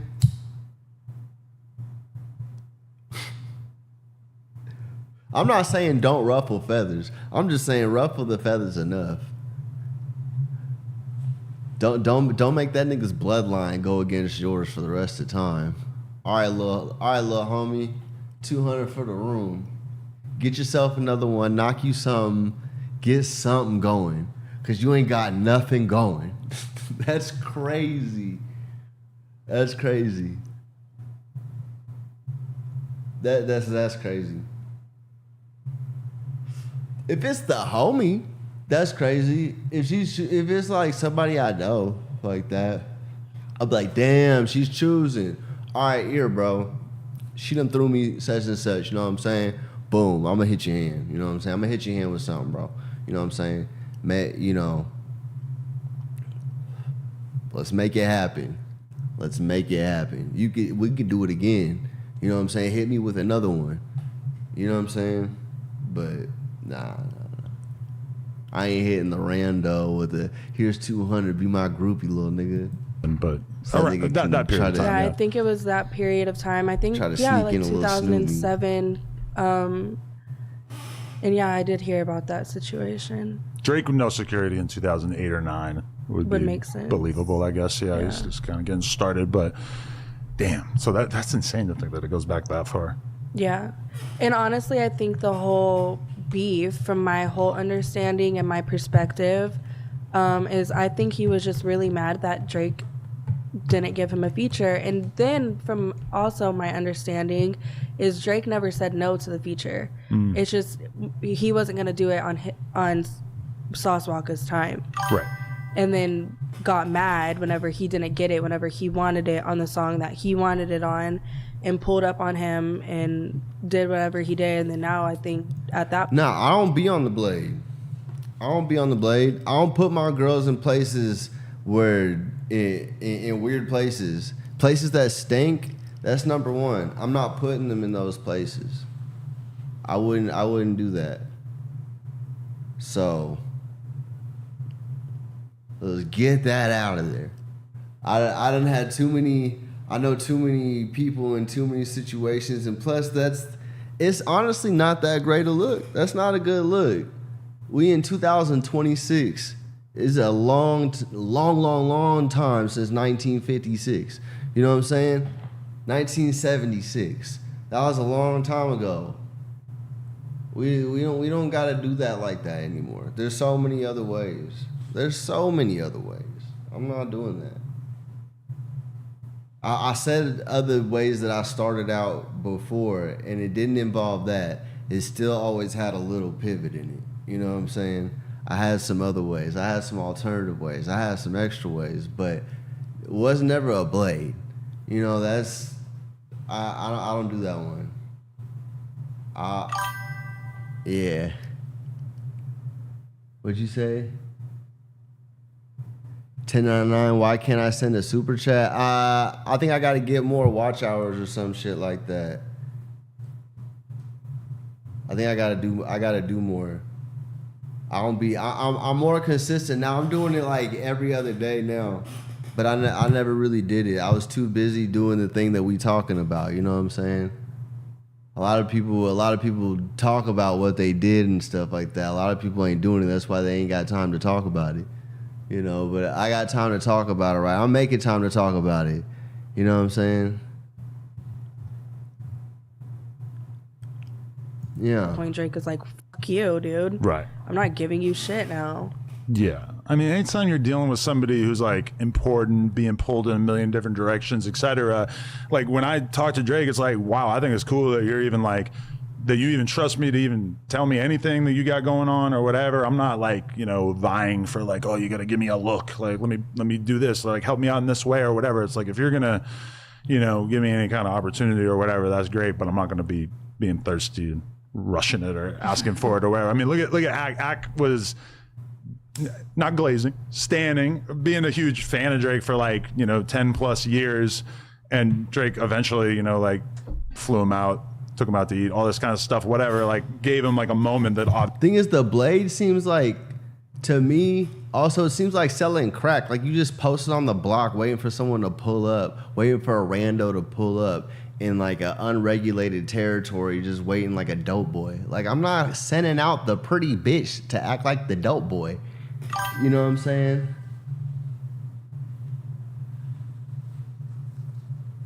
Hell no. No, he doesn't. You could be a cross-dresser. You know what I'm saying? You could definitely be a cross-dresser. No, he does not have probable cause. The hell? Your life decisions like that, those don't specifically mean anything. The hell? Said, if police stop me and sees heels in my passenger seat with some eyelash extensions, do you think he has probable cause to search my shit, bro? Hell no. No. You could be a cross-dresser. It could be your girlfriend and stuff. It could be anything. What the hell? Who'd that happen to? That's crazy. obviously was like hugely advantageous to Ak's career, but probably. But what I was saying is like it's like you out there slinging crack. You need to go somewhere. I'd rather you work in like a dispensary type thing where people are gonna come up. They could be regulars. You might see their face again, and it's a regulated environment. You know, if you can do and you can sell it at whatever price you want to sell it at and stuff like that. Make sure it's at a specific environment that you can increase your profit margin. You know, however you see fit as an independent contractor. You know. I'm gonna put you somewhere in a place like that, in any type of environment. It might be digital. It might be a digital environment like that, you know? So it might be in person like that. There's places like that. There's a lot of places like that. There's many, many places like that in a lot of different ways. So that's what the blade seems like, easy and lazy and outdated. You know, you can get it fast, I guess, but it's like, there's too many complications, and it's not imagine her peers. She's talking about the way that she's getting it versus the other ways. Like it makes it seem like they're pretty low on the totem pole when it comes to that. You know what I'm saying? Especially the type of girls they got a bit less class, especially if they're gonna be down with being put in those conditions like that. That's crazy. So no, we're not doing that. You know what I'm saying? I mean, it'll turn the bitch to a monster, but like, you know, she might come back with too many battle scars, you know what I'm saying, to really make it to the stars. It's not really finna be like that. That's not really the move. I'm really trying to tell you, you know what I'm saying? You can make it happen with a certain class of girl, because a certain class of girl ain't gonna be able to make it in those other ways. So some girls gotta do something like that, but if you're gonna do that, go to like I don't know, like a sex shop or something like that. I don't see that. Something happened. I don't see it. that wouldn't have happened if Ack was like being thirsty and like, you know, begging him for a look, you know? And also my baby daddy I feel like he has such a point to prove that he's this big, tough guy. And then I felt like that's what he was trying to do to Drake in that moment by pulling up on him and trying to intimidate him. And I don't think Drake is the type of guy to get intimidated. Right. You know, I don't think you can punk him into doing what you want him to do. Yeah, because he doesn't even give that. I think Sauce, like, it's so important to him that he be like the toughest dude, the richest dude, etc. And then when he's faced with like his baby mama spending time with a dude who, without question, has more money than you, and you can't do anything physical to him or whatever, he's just kind of left like floundering. Yeah. And then my whole thing is like, if he quote unquote sent me like he said he did, right? Why is your ass tight about a car that he bought me?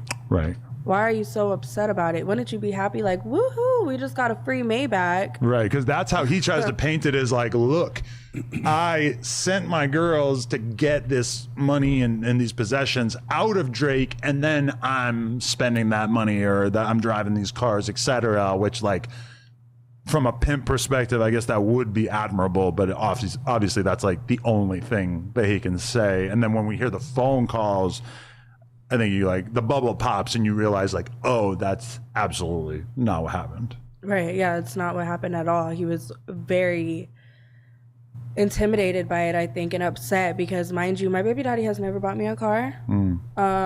Honestly, I've probably gone through 3 or 4 cars dealing with him because he destroyed every single last one of them. He'll just like f your car up when he's angry? Yeah. Wow. Yeah. Don't get me wrong, I got him back a few times. I'm not perfect. Okay. I'm not here to claim that I am, but yeah, for sure. Right.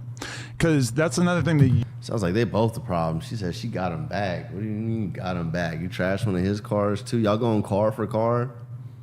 Don't be doing that. That's the type of shit they be doing though. No, not necessarily. Are you and Sharp back in good terms? No, not necessarily. I mean, we're not on bad terms necessarily, but we're not on like, I don't know. I think he weird. You know what I'm saying? He think I'm weird. You know what I'm saying? Nigga, I don't know. you posted is that the girl that he's with now, the redhead chick, I forget her name, but she's like a white girl with red hair, redhead sweetheart or some shit is her Instagram.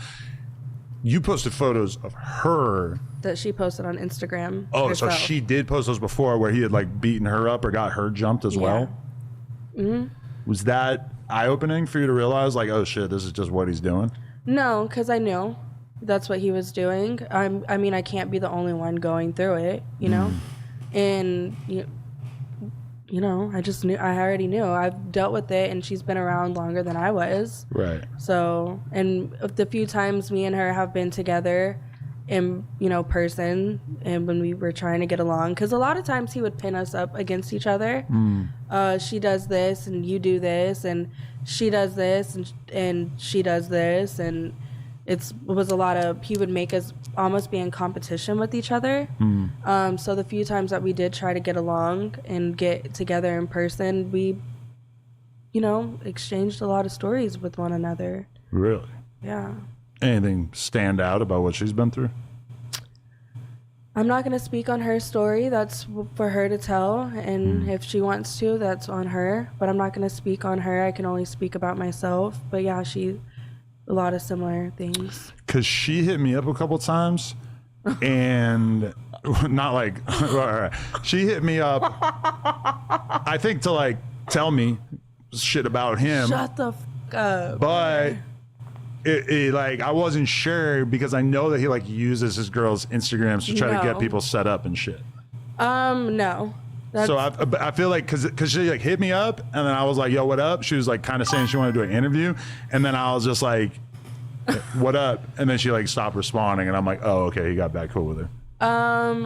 He's never had any access to my Instagram ever. Oh, okay. Never had a password to my phone that I know of, but I've never given him any. So I could almost guarantee you that was her. Wow. Yeah. That's interesting. He's never, in the whole, I messaged him on her DMs. It's a lie. He's never. And me and Drake didn't even message through DMs because I met him in person and I gave him my phone number. So again, a lie. So you still have the whip that Drake gave you or no? No, not anymore because my baby daddy absolutely destroyed it. That's like the ultimate car you got to destroy as if it was coming from him, huh? Yeah. Oh, man. That's fucking crazy. Sorry, my wig is itching. No, that's good. You know, just had to make sure. Who? I was already with Bambi. I was with Bambi before Sauce was with Bambi. I'm the one who named her Bambi. The fuck? What, not her, this one? She with Drake. I don't know. Shit. It's not coming off or anything. For sure. Okay, and so then, like, yeah, what had to happen that you decided, like, and I'm just putting all this shit out there on Front Street? Like, when was the last time you actually spent time with him? Recently. Because he always says, you know, mind you, I don't really send my child over to him too often, for good reason. And the few times that I do, it's always some type of drama at the end of it or the beginning of it. But this last month, first his parents called me and was like, you know, y'all need to figure something out and y'all need to get along for the baby. And so we want to see the baby and we want him to know his dad and know this side of the family. Just and I was like, I Drake agree. for the baby. All right. And I called him and I was like, you know, let's try to put our differences to the side and let's try to make this work and let's just try to get along. And he was like, okay. So I sent Splash over there for the month in May. It was Mother's Day. It was my birthday. And I was like, you know, take him. If you want to see him, take him. And let's just see how this goes. Drake, dad, former member of the game. I was in Hawaii for 9 days for my birthday. And the day that I left, I don't know about that. I don't know. Up until I know that he was like a player from Memphis and was shit like that. I know that he was from. my bags, headed to the I know airport, that he was from the church. back to Houston, and he called me, and he. Here, let me see. Did anything change in? Well, what are we talking about?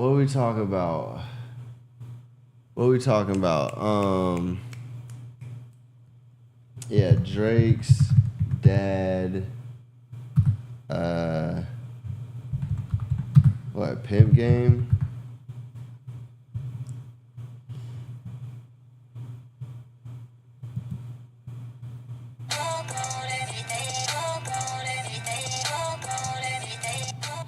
Okay, so first. We're not doing that. Happy birthday, dear Drake. Happy birthday to you.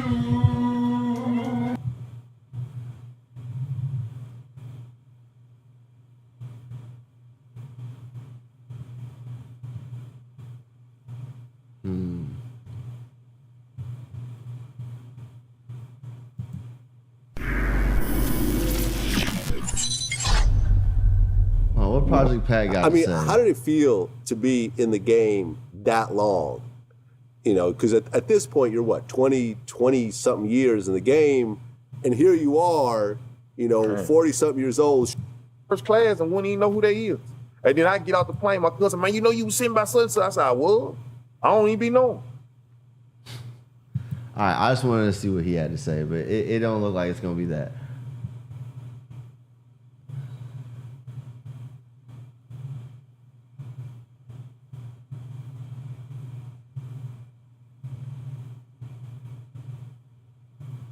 I'm not seeing like nobody talked about it on YouTube.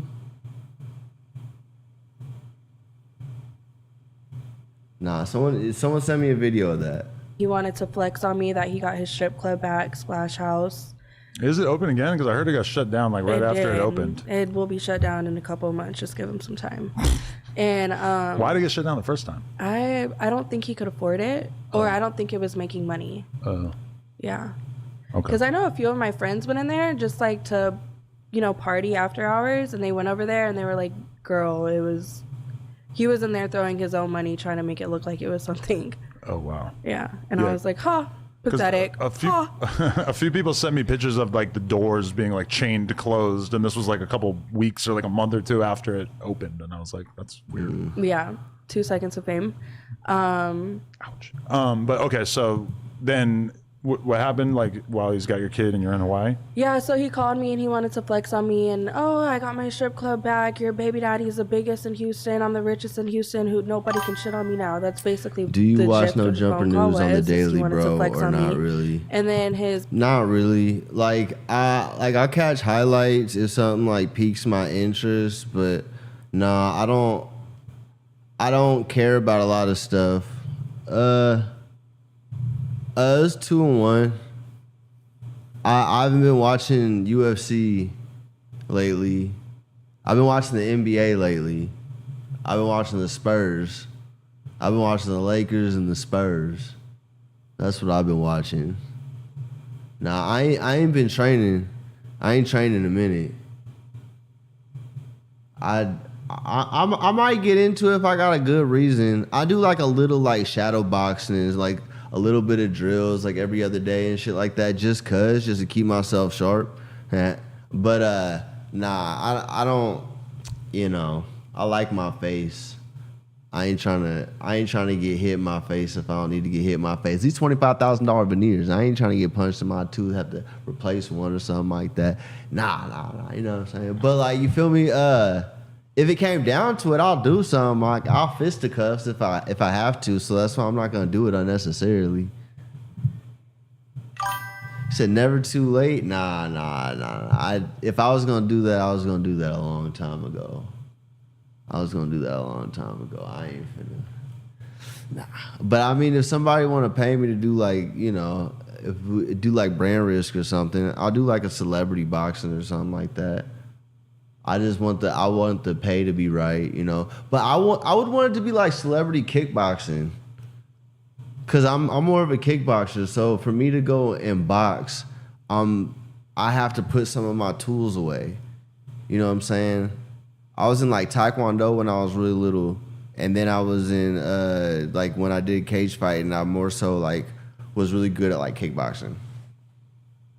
I could box, you feel me? Like I did a little boxing, and you have to do some boxing when you're doing kickboxing, obviously. So like it's like I know how to do more than that. I know how to set up stuff based off of everything that I could do. So yeah, see, cauliflower ear, you can get fucked up. I did that. I did do that. Watch my other fights. Yeah, I'm on YouTube. It's Alonzo Crawford. But yeah, I reacted to it in like one of my first or second. It was either my first or my second live. I think it was my first one. It was either the first one or second one. I did. I have a highlight to it on my Instagram too. I need to. I'm gonna put that on my shorts on here, cause I already have a short of it. It should already be there, but it might not be there. So I'm about to post it on there, cause I know it's on Instagram.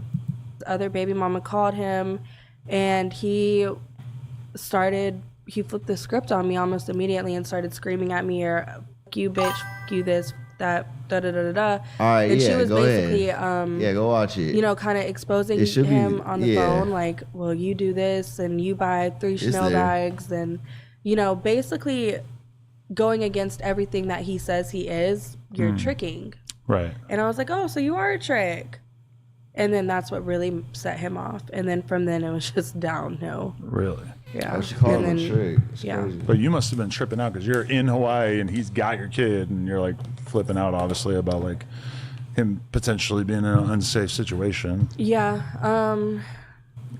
There's just so much stuff. It's crazy, honestly. Mind blowing. And he was like, basically, and I was like, well, if you have all this money to trick on girls, you have enough money to give your son.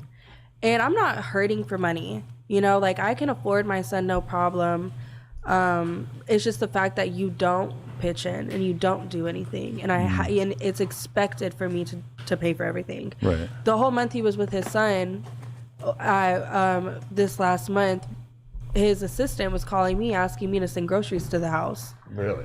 Call Walk. He's got it. Like, why are you asking me for $200 for some groceries? Yeah. And I have the receipts on that too. Like, even if you're watching this skeptically and you feel like, you know, maybe the whole pimp thing is cool or whatever, it's like, I don't think anybody should be defending men who don't take care of their kids. Yeah. You know, I just don't think, I think like as rap fans, as Americans, as human beings, that is just like the number one thing that we got to like really dismiss and talk down upon, because it's just disgusting. And I think, if I'm not mistaken, in the text messages that he was sending to you, he was like, Drake pays my kids' bills. Is that a flex to you, Albert? Yeah. Does that make you feel good? That's That kind of embarrassing. Really embarrassing. Yeah. Another man is taking care of your baby mama because you're incapable of doing it. Oof. Yeah, that's rough. God damn. So, I mean, what is the fallout been? Like, is he still hitting you up? The optics is crazy. Because over the last few days is like kind of when a lot of people really realized what was going on with this whole thing. Like the Drake thing, the baby mama drama, as he titled his new song, which I guess I'll promote. It's hilarious. Honestly, I laughed so hard. I guess I'll promote. Funny. Yeah. No, he hasn't hit me up. I don't think he will. Okay. No, he hasn't. I'm sure he's probably afraid to. Right. Damn. What do you think he's going to say when he realizes that you did this interview? Oh, he's going to be fucking livid. Yeah. I find it hilarious. That's to crazy. Be honest. From your experience, though, like, is he on some tough shit? Like, is he really out here? So, I know, like, I saw he made a video or something talking about some baby mama drama or something. I'm wondering, because I think he was, like, trying to take that and turn it into some revenue or publicity for the video. But what do you think is going to get more views based off of him making that video? Or is this promoting that video? Or is that video going to promote this? People see that and they're like, oh, what's that? And they come over here and be like, damn. I don't know. This some bad optics. You're like hurting people, being a mob boss or whatever. Personally, I've never seen him put his hands on anyone other than me. Really? So I can't really tell you that. I've never seen him fight another man. Yeah, I've never seen it. Wow. I've never witnessed it. So That's crazy. yeah, I've heard him talk about it, but I've never seen it. Mm. I remember you like wanted to fight him or something, and he just. See, that's the fight I lost. The Mike Bieber fight. He fractured my eye socket. Yeah, that's the fight I lost. I ain't react to that one. I'll react to that one of these days too. But nah. I ain't got no excuses for it. I got some reasons or whatever the fuck. But yeah, bro, pretty much he kind of outweighed me at the time. I sat at my weight, and he didn't. But then he just wrestled me the whole time. So I was just like, what the fuck? Notice not one punch was thrown standing up. That's why I like kickboxing. But if you watch the other one, it was more standing up and shit. And then there was some ground shit. But the Mike Bieber's one, yeah, that one was annoying. That one wasn't fun. That was not a fun fight. Went ghost and never even followed through with it, right? Right, yeah. Because I know. 90% of the fight. It was at 135. His last fight was at like 145 or 150, but he sat at like 150 or 160 or some shit. He cut hella weight to fight me. And I sat at like at the time I was sitting at like 134. I just sat there. You know what I'm saying? I didn't have to cut weight because it was hard to find any fights at the weight that I had to be to cut weight. So I just had to fight anybody I could at 135. So yeah, his whole game plan was don't even let me throw a punch. Don't let me strike, because that was my whole game. It was pretty much try to stay off the ground. Although I knew jiu-jitsu. I fight 200. How do you fight in 200? You're not that tall. How are you fighting in 200? You'd have to cut weight to like legitimately, because at 200 you're fighting way too big of people. You fighting way too. They're gonna be way too cut.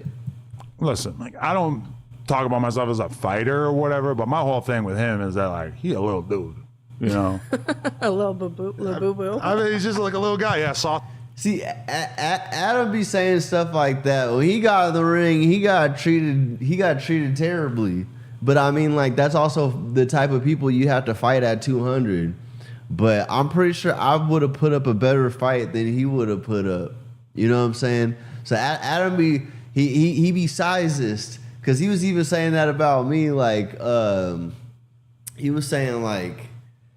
Oh, you think you take Sharp in a fight? And I was like, that nigga doesn't. He's not disciplined enough. I'm a martial artist. Like, I'm not gonna come out here and be talking like wompty wompty. I'll beat everybody up or whatever the fuck. But like, a trained fighter versus an untrained fighter, like it's different leagues to it. So it's like he's over here saying like he's a little dude or whatever. I know he's around the same size as me or ish, or like, you know what I'm saying. So it's like, that doesn't necessarily mean that. That's all I'm gonna say.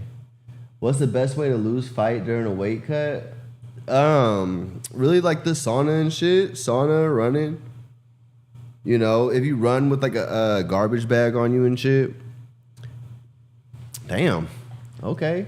Purple belt jiu-jitsu. I fuck with it. Yeah. You gotta be. It's different. If somebody thinks like, oh, okay, I'm just bigger than you, so I can do. But I mean, you're over here grappling 200 pounds. That's crazy. But I mean, you're grappling 200. What would you, like, if it's like in like a boxing or something like that? The reach disadvantage would be disgusting at 200. I'm just saying, because that's what like Mike Tyson. That's like the anomaly when it comes to that, you know, because he could fight at a heavyweight, but he's not like. He's not that tall, but he's still tall enough to still, and he's like, excuse me, a motherfucking at 200? 200, bro. 200? That's crazy. But I mean, being able to grapple that good though, that means you'd outmuscle anybody on the ground at 200 for sure. That's what I'm saying. Like if you cut, you probably cut to like a good 170 or something. Ask him. I don't know. I don't even know who these fighters are right now. To be honest, I ain't been watching fighting. I live right next to like one of the biggest spots to even watch fights at and stuff, and I don't even go there. I could just go watch them. Is that tonight? Is it a fight tonight? I'll go watch it. Shit. We get some wings and shit. I'm over here. I got the Spurs game over here too. I was running with that for a little while there. Yeah. I mean, I just feel bad for like a lot of the sauce brethren, because I've hung out with the Rizzos of the world and all these guys over the years, and like I fuck with them, but then I feel. I know some. Yeah, I ain't gonna talk about that. I had this niggas anyway. Like they actually, like a lot of the artists who I think have signed to him over the years kind of end up in a similar position to the girls, where like they get sold the world. They're convinced that this is going to be this really beneficial situation to be in, and then nothing ever comes from it, right? Yeah. So I remember one time he bought one of his artists a car, a Mercedes, like S550 or something like that, and they were so broke that they couldn't even afford the gas in the car. Wow.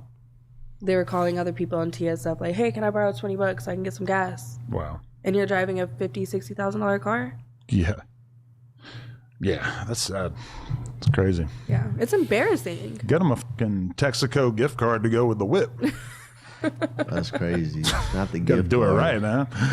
Tomorrow. Damn. So like, all right, are you just like focused on supposed to be the White moving House on? thing? I know you like keep exposing him and everything, but it feels like at a certain point you're just trying to figure out what life. I don't know if I want to contribute to the. I mean, as long as if I'm not paying for it, I'm not gonna pay no pay-per-view for that because I'm not putting no money in their pocket, not any more than I have to already. Is without this guy sort of getting in the way of everything, right? Yeah, I mean, I would love to be able to co-parent. I would love for my son to be with his dad and know his dad, but it's impossible. And then also, it's just I don't trust what goes on over there. I know people like to have their comments on me. I'm a sex worker and I'm this and I'm that, but that's just my work life, and that's what y'all see on the internet. My private life is nothing like what y'all see on the internet. I have a very peaceful life. When you say sex worker, you're like doing OnlyFans. It's not like OnlyFans, yeah, like, and people want to blame me for twerking on the internet, but that's not who I am in real life. That's just what I do for work. Right, because I seen you saying that when he does have your kids, that he'll like be out till 4 a.m, like getting totally fried off lane and smoking blunts all around him and shit like that you don't appreciate. Yeah, and when Splash House was open, he had my son at Splash House In the strip club. and I'm like, what the fuck are you doing? And my son was way younger. Yeah, what is he? He's 5 maybe now? No, he's 2. He's 2 right now. 2 years old. He'll be 3 in September. Yeah, a 1-year-old in a strip club. Oh, Lord. And whenever I found that out, I was like, are you fucking kidding? So when was the Drake thing? This kid's 2. And like, she was pregnant before he's that. He's just Kid's probably about to be 3 or something. The thought I don't know. process. Yeah. It's diabolical I'm to trying to me. get It the doesn't even timeline. make any sense. I'm like, whenever you die, your brain needs to be studied. Yeah. To go, and to show in textbooks or something, because it doesn't make any sense. No, that's insane. And his parents enable him, so. His parents, Especially his dad, yeah. really? Yeah. They just sort of don't tell him that he's fucking up? No. Nope. Interesting. His stepmom is a great lady, but his dad is an enabler. In his eyes, he does nothing wrong. I gotta ask this. Was there any other rappers that were like his ops or whatever that he would always be talking about? Because I did notice that the beef with him and Honeycomb Brazy seemed like it got kind of patched up real quick. Like he didn't seem like he really wanted to push that one. As far as all that kind of stuff goes, I don't really keep up with that. How we can become mods? Yeah, I don't really know. Shit, I can't holla at really me on speak too much Instagram. on that because I stay out of that kind of stuff and I don't ask him about it. Okay. But Talk to me on Instagram, bro. I don't think he would ever be brave enough to really take it to an extent like that. Okay. Because I'm sure he would be scared to get embarrassed if someone actually beats him. If that makes sense. Interesting. Beats him To at an what? extent, think he would ever be brave enough to really take it to an extent like that. Okay. Because I'm sure he would be scared to get embarrassed if someone actually beats him. If that makes sense. Interesting. Yeah, I mean, he didn't want to fight me, so. Yeah. I don't think he would ever really get in the ring. If he does, I would be really surprised. Yeah. Adam asked if anybody wanted to fight in the ring. I said I would. I'm mostly trolling. I mean, I would for I don't know, for funsies. You know what I'm saying? I'd take it serious. You know what I'm saying? Because, I mean, we could just do it, for sport. Nothing crazy.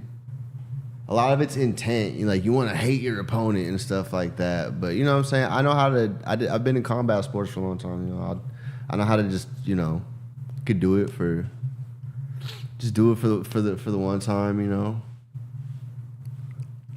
Just cause it would, because I'm trained and he doesn't have that much training and stuff. So I think that it'd make it like a good like David versus Goliath kind of joint, Because he's hella tall. He's a big dude, just he might feel more confident to swing against me, you know what I'm saying, versus the other dude. But I'm really quick, so I'm pretty quick, you know what I'm saying.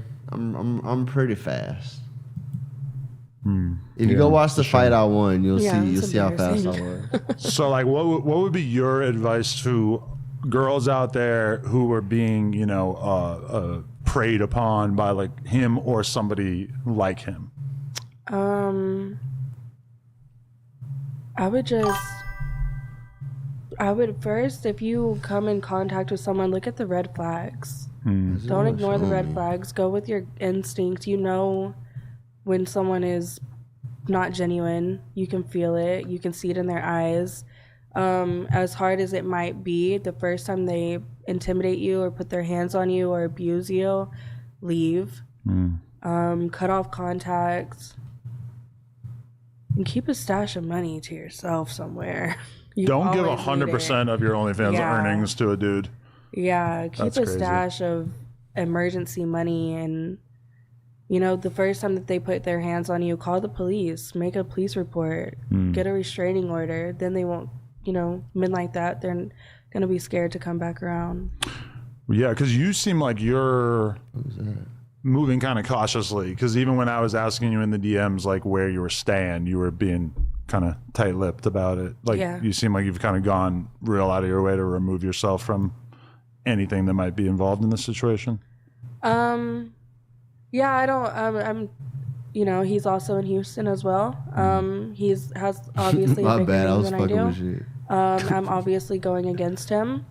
I'm obviously exposing him. But yeah, he's had people come after me before. Why wouldn't he do it again? So yeah, my location at the moment is private. No one knows where I'm at. For sure. Well, I mean, I just want to say that I appreciate you sharing your story, and I think it's important because like a lot of girls might get kind of seduced into thinking that this sort of dude is the kind of guy that they want to try to build something with, and in reality, I think, you know, it's not what they think it is. Yeah, you got to be more, you know, just be, and you can't put the blame on a girl who falls into this sort of thing because they get sold a dream, especially when they're young, and they might think that it's something that it isn't. But I think, you know, you sharing your story is gonna embolden a lot of girls out there, I guess, maybe to, you know, have a little bit of self-respect that they might not otherwise have, and realize that this is an archetype. This is a type of dude who Dang it, they're gonna learn self-respect. And also, I know I'm not alone in this type of situation. I know there's a million of other girls going through the same thing right now. Even if they're not a pimp, they're just an aggressive man in general. Right. You know, that they can't get away from, that, you know, you're just not the only one ever. You know, I sympathize and I get it. And, you know, toxic situations, I hope everyone gets out of those. Definitely. So, you got any plans that we should know about for the future, or anything you got that you're working on? Okay. I have a few things I'm thinking about that I'm trying to get started at the moment. Yeah, I know how I get up there, man. But yeah, I mean, I'm just really trying to focus on my son and getting my life together, and, you know, moving forward and trying to do what's best for me. The strip clubs are right there. You can find some good moves there staying away too. from him. Like, for sure. I appreciate you sharing your story. Especially now, you can drink in the clubs now. Thank you so much right? to Kylie, and anybody who wants to support her in her journey or whatever, head on over to her Instagram, which we'll link below. Yep, OnlyFans. Thank you. What's the Instagram underscore? It's Kylie. OnlyFans. Thank you. Kylie. Yep. Like the necklace says. Thank you so much. I appreciate it, for real. Yeah, I appreciate you too. Thank you. No Jumper, coolest podcast. Check us out. Like, comment, and subscribe. Appreciate y'all. We'll try that one on you, girl. She's not feeling that one. Damn. Oh, he's doing something actually. No Jumper, cool. So yeah, that was interesting, right? Yeah. I don't know.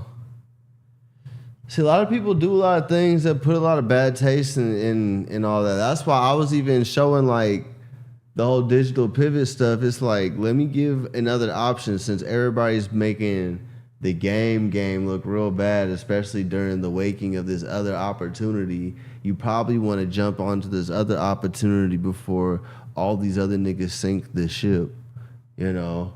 because there's too much stuff getting exposed about what be happening in the game and stuff like that, and too many people's business gets out there. Man, you gotta, not even saying abandon ship, but like either patch the holes or make a replica ship of a different type. You know what I'm saying? Make it out of a different kind of wood. Find a way to find an identity that doesn't synonymize with that. You know what I'm saying? Because everybody gonna be thinking that you doing that. You know what I'm saying? They have Dice Capone 15 years in Aurora. Oh, they gave. Which Capone?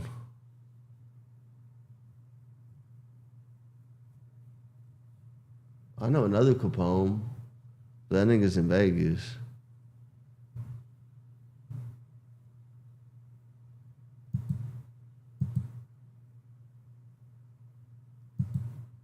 Picture this. You're in East Africa. He was looking for 300,000 years. earlier. No Jumper, coolest 7:15. podcast in the world. And I feel like today, I want to know what was up with the Drake's dad thing. What was this? This is Mozzie, and he once went through one of the most embarrassing moments in internet history. Like the kind of moment that instantly changes how people look at you online. Now, Mozzie is known for constantly flexing on social media. The cars, the money, the lifestyle, everything about it feels loud and impossible to miss. But because of how over the top it is, people are always questioning whether the lifestyle is actually real or just social media packaging. Because let's be honest, we've all seen people online who know exactly how to look rich without actually being rich. A couple months ago, Mozzie decided to take a break from flexing online and brought The victim's testimony here was heartbreaking. She said that to this day, she lives in fear of Winston Burt. Prosecutors say he was not just a pimp. He was vicious and violent towards the girls, taunting them, making them fight with each other, and in one case, posting on Instagram asking which gun he should use on a girl who tried to get away. What the fuck? Come straight backwards, you get. This was the moment Winston Burt's sex trafficking empire came to an end. Why you need though? I've explained to you. Federal prosecutors said Burt moved women from different states, forcing them into sex work on Aurora Avenue in Seattle. These particular victims were forced to earn $2,000 a night.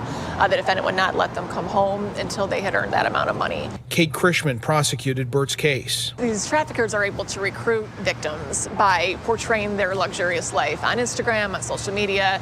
They show their jewelry, they show their cars, they show where they're traveling, and they tell their potential victims, this is something that we can have this life together. And then, of course, once they lure them into their web, then they pull the rug out under them. One victim spoke at Burt's sentencing, recounting the horrors she faced, including when she tried to escape Burt's control and other girls beat her into submission. She fled, running into traffic on Aurora Avenue, where an Uber driver picked her up. Burt started shooting at the Uber, but the Uber driver was armed and shot back. They had a rolling shootout, and the Uber driver got the girl to safety. I'm just running for my life. And he started opening fire at me. Mr. Burt used extreme levels of violence to help control and to force the women to do exactly what he wanted. The FBI says Burt funded a lavish lifestyle off the forced sex work of his victims. Mr. Burt was driving a Mercedes GLE. He had almost $80,000 worth of jewelry on his person, including an Audemars Piguet diamond-encrusted watch. Just report Let's go. Yeah, that's just the watch. Burt's defense attorney said in court that he had a terrible upbringing, and that's what led him into a life of bad decisions and crime. The sentence here in federal court, 15 years in prison, followed by 15 years of supervised release. That'll put him into his 60s with this case still attached to him. Today, the prosecutor said that he could have faced up to life in prison, but they felt like this was a good deal, and it spared the victim from having to go through a trial. Reporting live from the federal courthouse in Seattle, Jeremy Harris, Como News. You feel me? If the police stop me, I don't got no bitches, sir. I'm a podcaster. You feel me? That happened to me last time. I got stopped by the police. I said, I'm on the way to a podcast. And I literally was. I had it in the GPS. I am a podcaster. You know what I'm saying? I had to be with me, but they was like, let me look in the back. They thought I was a gang member, really. There was a gang task force downtown. downtown LA. But yeah, man, that's wild. You was busting at the Uber driver. That's actually outrageous. That's what stopped it. You was doing all that. But what stopped it was busting at the Uber driver who busted back. See, you can have pipe up in Seattle. You can have pipe up there. You can have a gun. So I feel like a lot of stuff does happen up there, but it don't. The top one, like this one? Yeah, Molly and Preston, Bellevue police say this all started out as a routine patrol call where a couple of officers thought something didn't quite look right. That led to prosecutors saying they were able to take down a vicious pimp who was abusing a woman and selling her for sex work while keeping the money for himself. Vicious pimp. So trying to tell me leave alone? On social media, It's trying to tell me leave money alone. Cedric Dorsey painted himself as a pimp. Why I'm a pimp? With money, swagger, and influence. SCCC 333. But investigators say his lifestyle was built by forced sex work, as Dorsey trafficked a woman into prostitution in Seattle, Bellevue, Kent, and Las Vegas. It all came undone in 2024 when Bellevue police responded to a domestic violence call involving Dorsey and his victim. They listened to what that victim was telling them and realized things weren't just... I got a cold ass picture. I can't lie. Hold up.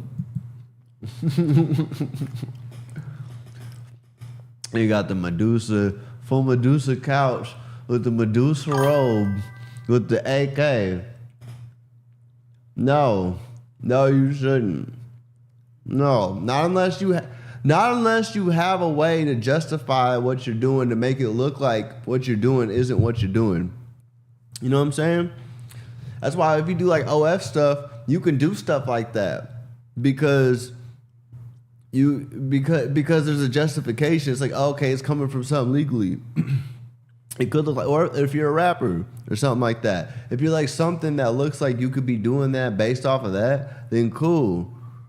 You know, let's even say that you're a streamer and you're getting a lot off the streaming. And it's like, okay, I can make it look like it's that. And you could still be doing that.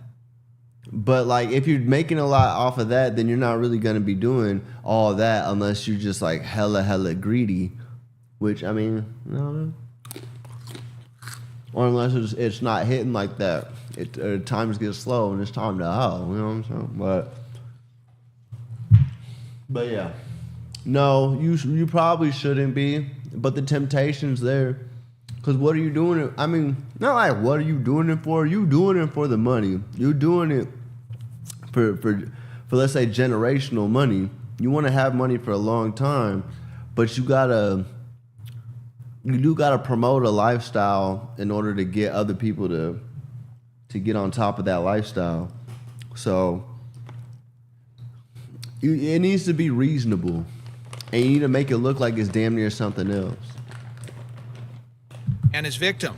They listened to what that victim was telling them and realized things weren't just adding up for her and what she was saying, and that she was in a very dangerous situation. Bellevue Police Major Ellen Inman says patrol officers noticed signs of trafficking and called detectives. When you ask them questions, they're answering repeatedly in these kind of scripted or answers that sound like they're rehearsed. When they served the search warrant on his premise, they recovered $12,000 in cash, along with those 3 firearms, one of which was stolen, and a banned firearm. King County prosecutors hit Dorsey with charges of human trafficking, promoting prostitution, and unlawful possession of a firearm. Now, posting pictures of you with a stolen burner is crazy. I'm not supposed to be with a stolen AK. That's crazy. Lock me up, sir. I don't need to see the day. I don't need to see the light of day for a long time. I'm just trying to live fast. Fuck a few of these hoes real quick with this stolen AK and make it happen. Nah, you can't do that. More power to him. I hope he beat the case, but you can't do that. We see very significant violence, strangulation, beatings, assaults. Prosecutor Braylon. You letting sauce spill. So that way people can put smut on your name and you can't get that smut off. McGinnis tried Dorsey's case where his own social media posts were used as evidence, including this one about the 304 oath, where prostitutes promise not to cooperate with police and say they aren't victims. Man, watch what you post on the internet.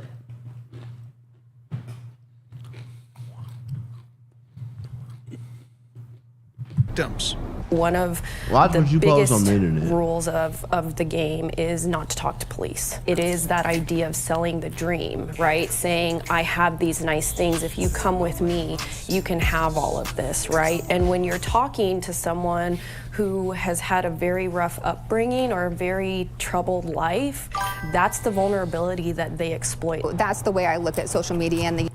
Yeah, you got the contract. Now, I do got contracts, though. I got a few different contracts, dropped it up. Who's better? They different. Who's better, Frosty the Snowman or Almighty Suspect? I'd have to say, I mean, Frosty the Snowman was more iconic because he did what he did. Almighty Suspect, I feel like his sound carried longer. I know, right? So, Frosty's was more original because when I first heard Frosty, he was the first one I heard out of everybody that was coming out of LA later on. And then he, it almost had like a Bay kind of vibe to it. I was like, okay. It reminded me like the beats he was on reminded me like the Pack or some shit like that. But like not like the Pack. How would I put it? Almost like some Thiz shit. Almost. Like some 17 with a Thiz shit or something like that. But like with a slightly different cadence. I don't know. That's the vibe I got from it. It reminded me more of like some bass shit. So I like that. And then, so like, I guess I got more more relevance or whatever, or more context. Yeah, I have more context with Frosty, so I would say Frosty. But Almighty Suspect, he got some slaps. Use of different ways that people advertise their criminal activity is that if you make it available for the Bellevue Police Department in this case to access and use as part of our lawful investigation, then that's what we will do. After being found guilty at trial this spring, Dorsey is now starting a 35-year prison sentence. We were able to take a very dangerous criminal. Frosty be stealing Pokemon cards though. That's kind of crazy.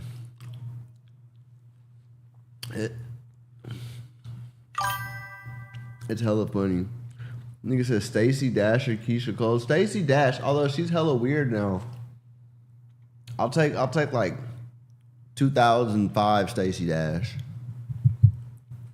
2005 Stacey Dash. Off the street and hold him accountable for his actions. Now, local Keisha Cole look like she suck a mean one though. And state officials have been really trying to get a handle on this issue of illegal sex work. And one of the proposals supported by the King County Prosecuting Attorney's Office was a bill earlier this year in the legislature that would have increased the penalty for those who are buying sex work, the Johns in this case. But that bill did not make it out of committee this year. Reporting live in Seattle, Jeremy Harris, Como News. I don't be voting for Trump.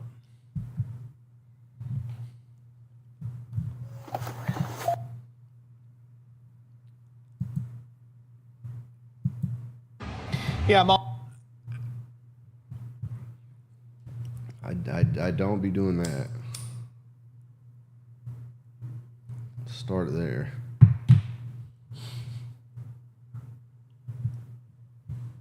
Game's going good. Game's going good. What happened? Meantime, a convicted pimp refuses to be sentenced in court this morning. Only our 8 News Now investigators were there as he tried to argue with the judge. Vanessa Murphy has this story that you'll only see here. Now, we do want to warn you, there is content of a sensitive nature in this report. I did see that. I I saw the girls one and the guys one. Like, there's time where like a girl was like flirting with another girl or something like that, girl cop, and she like shot her in the leg. And then like there was another one where the cops was like messing around, pointing guns at each other, and one of them shot one of them. It's no secret sex trafficking is a major problem, especially here in Las Vegas. I'm looking up pimp Richard stuff. Babb's case is an example. I'm looking up scummy pimps, and then what's over here down at the corner? It's crazy. Say the now convicted pimp victimized 4 teenage girls. He could face 59 years to life in prison, and he is still putting up a fight. Richard Babb trying to argue with Clark County District Court Judge Michelle Levitt and also trying to hide from our camera. This was supposed to be the 23-year-old man's sentencing Tuesday morning, but he's blaming his defense attorney, even calling him a monster. Leaving me dry, leaving me out, just oblivious to everything that's going on in my case. Defense attorney Ozzie Fumo, appearing here virtually, is a longtime and well-regarded figure in the Las Vegas legal community. They caught white native folks slipping. Babb has gone through several attorneys. White native folks slipping on his ass. Caught him with a sentence. We reached out to Fumo about what unfolded here. He declined to comment. Babb could spend the rest of his life in Okay, that's like... There's like Native Samoan folks. Prison.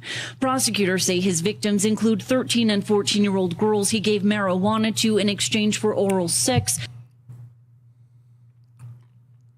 That's not folks. After communicating on Snapchat, and 2 15-year-old girls he sex trafficked. Hey, yo, what? Asking one to walk the blade, meaning... See what I'm saying? Though that's what's going on over there. I'm not going there. I'm not putting nobody there. Why would you even glorify that specifically? I don't glorify that. I understand you gotta get it how you live, but you gotta know the right way to get it how you live. I ain't Captain Saving. But if that's the alternative, call me that then, because we ain't doing that. That's crazy. Yeah, 15. There's a bunch of 15-year-olds. You know what I'm saying? Send a girl out there to go be out there with 15-year-olds. You out there sending 15-year-olds over there. It's lawless. Work as a prostitute for him. She testified he dropped her off on Tropicana, a well-known corridor for sex work. She was rescued after Metro Police found her in a car with a John. Babb went to trial, the jury finding him guilty of 10 counts, including sex trafficking a child, sexual assault with a minor, soliciting a child for prostitution, and more. Judge Levitt agreeing to postpone Babb's sentencing while he remains defiant. I don't trust that. Babb is expected. Hell no. Hell no. Hell no. That's crazy. It's so out of pocket. Adam 22 was surprised Linda did a cream pie with Jason. What he'd do if she was pregnant part. This is so out of pocket. Why is this even I mean, I know why it is, but why is that even allowed to happen? That's so out of pocket. All right, y'all. I'm gonna peace out. I'm gonna be live again day after tomorrow. I might do a quick live tomorrow, but I probably won't. I know I'm gonna do a live on Monday though. I'm gonna be live for another like 2-3 hours around this time. A little bit earlier than this time. So I'll probably do it like around like 5. Probably around like 4 or 5. I'll be watching either just some more Ratchet stuff. I got some stuff planned. So it's gonna be fun. Get up with me, man. Like, subscribe. Watch all the videos. Check me out. Hit me up if you wanna know or if you want to see other things that you want to see me do. 5 p.m. in Vegas. I'm not in Vegas. I'm on the West Coast, so in Oklahoma, shit, I think it's like 7 in Oklahoma, something like that. So just tap in with me, man. I might set like an alarm or something on it, or just set an alarm on my account. It'll let you know when I go live. I'm gonna go live probably around 5. I might do one earlier too. I might get on earlier too, but you know what I'm saying? All right. Keep it player, you know what I'm saying? Don't let the media trick the media, you know what I'm saying? Don't let the world trick you out your spot in it, you know what I'm saying? Stay in it, stay alive. And don't let the sauce spill, you know what I'm saying? Cause I ain't gonna be smearing your sauce all over the place. We out.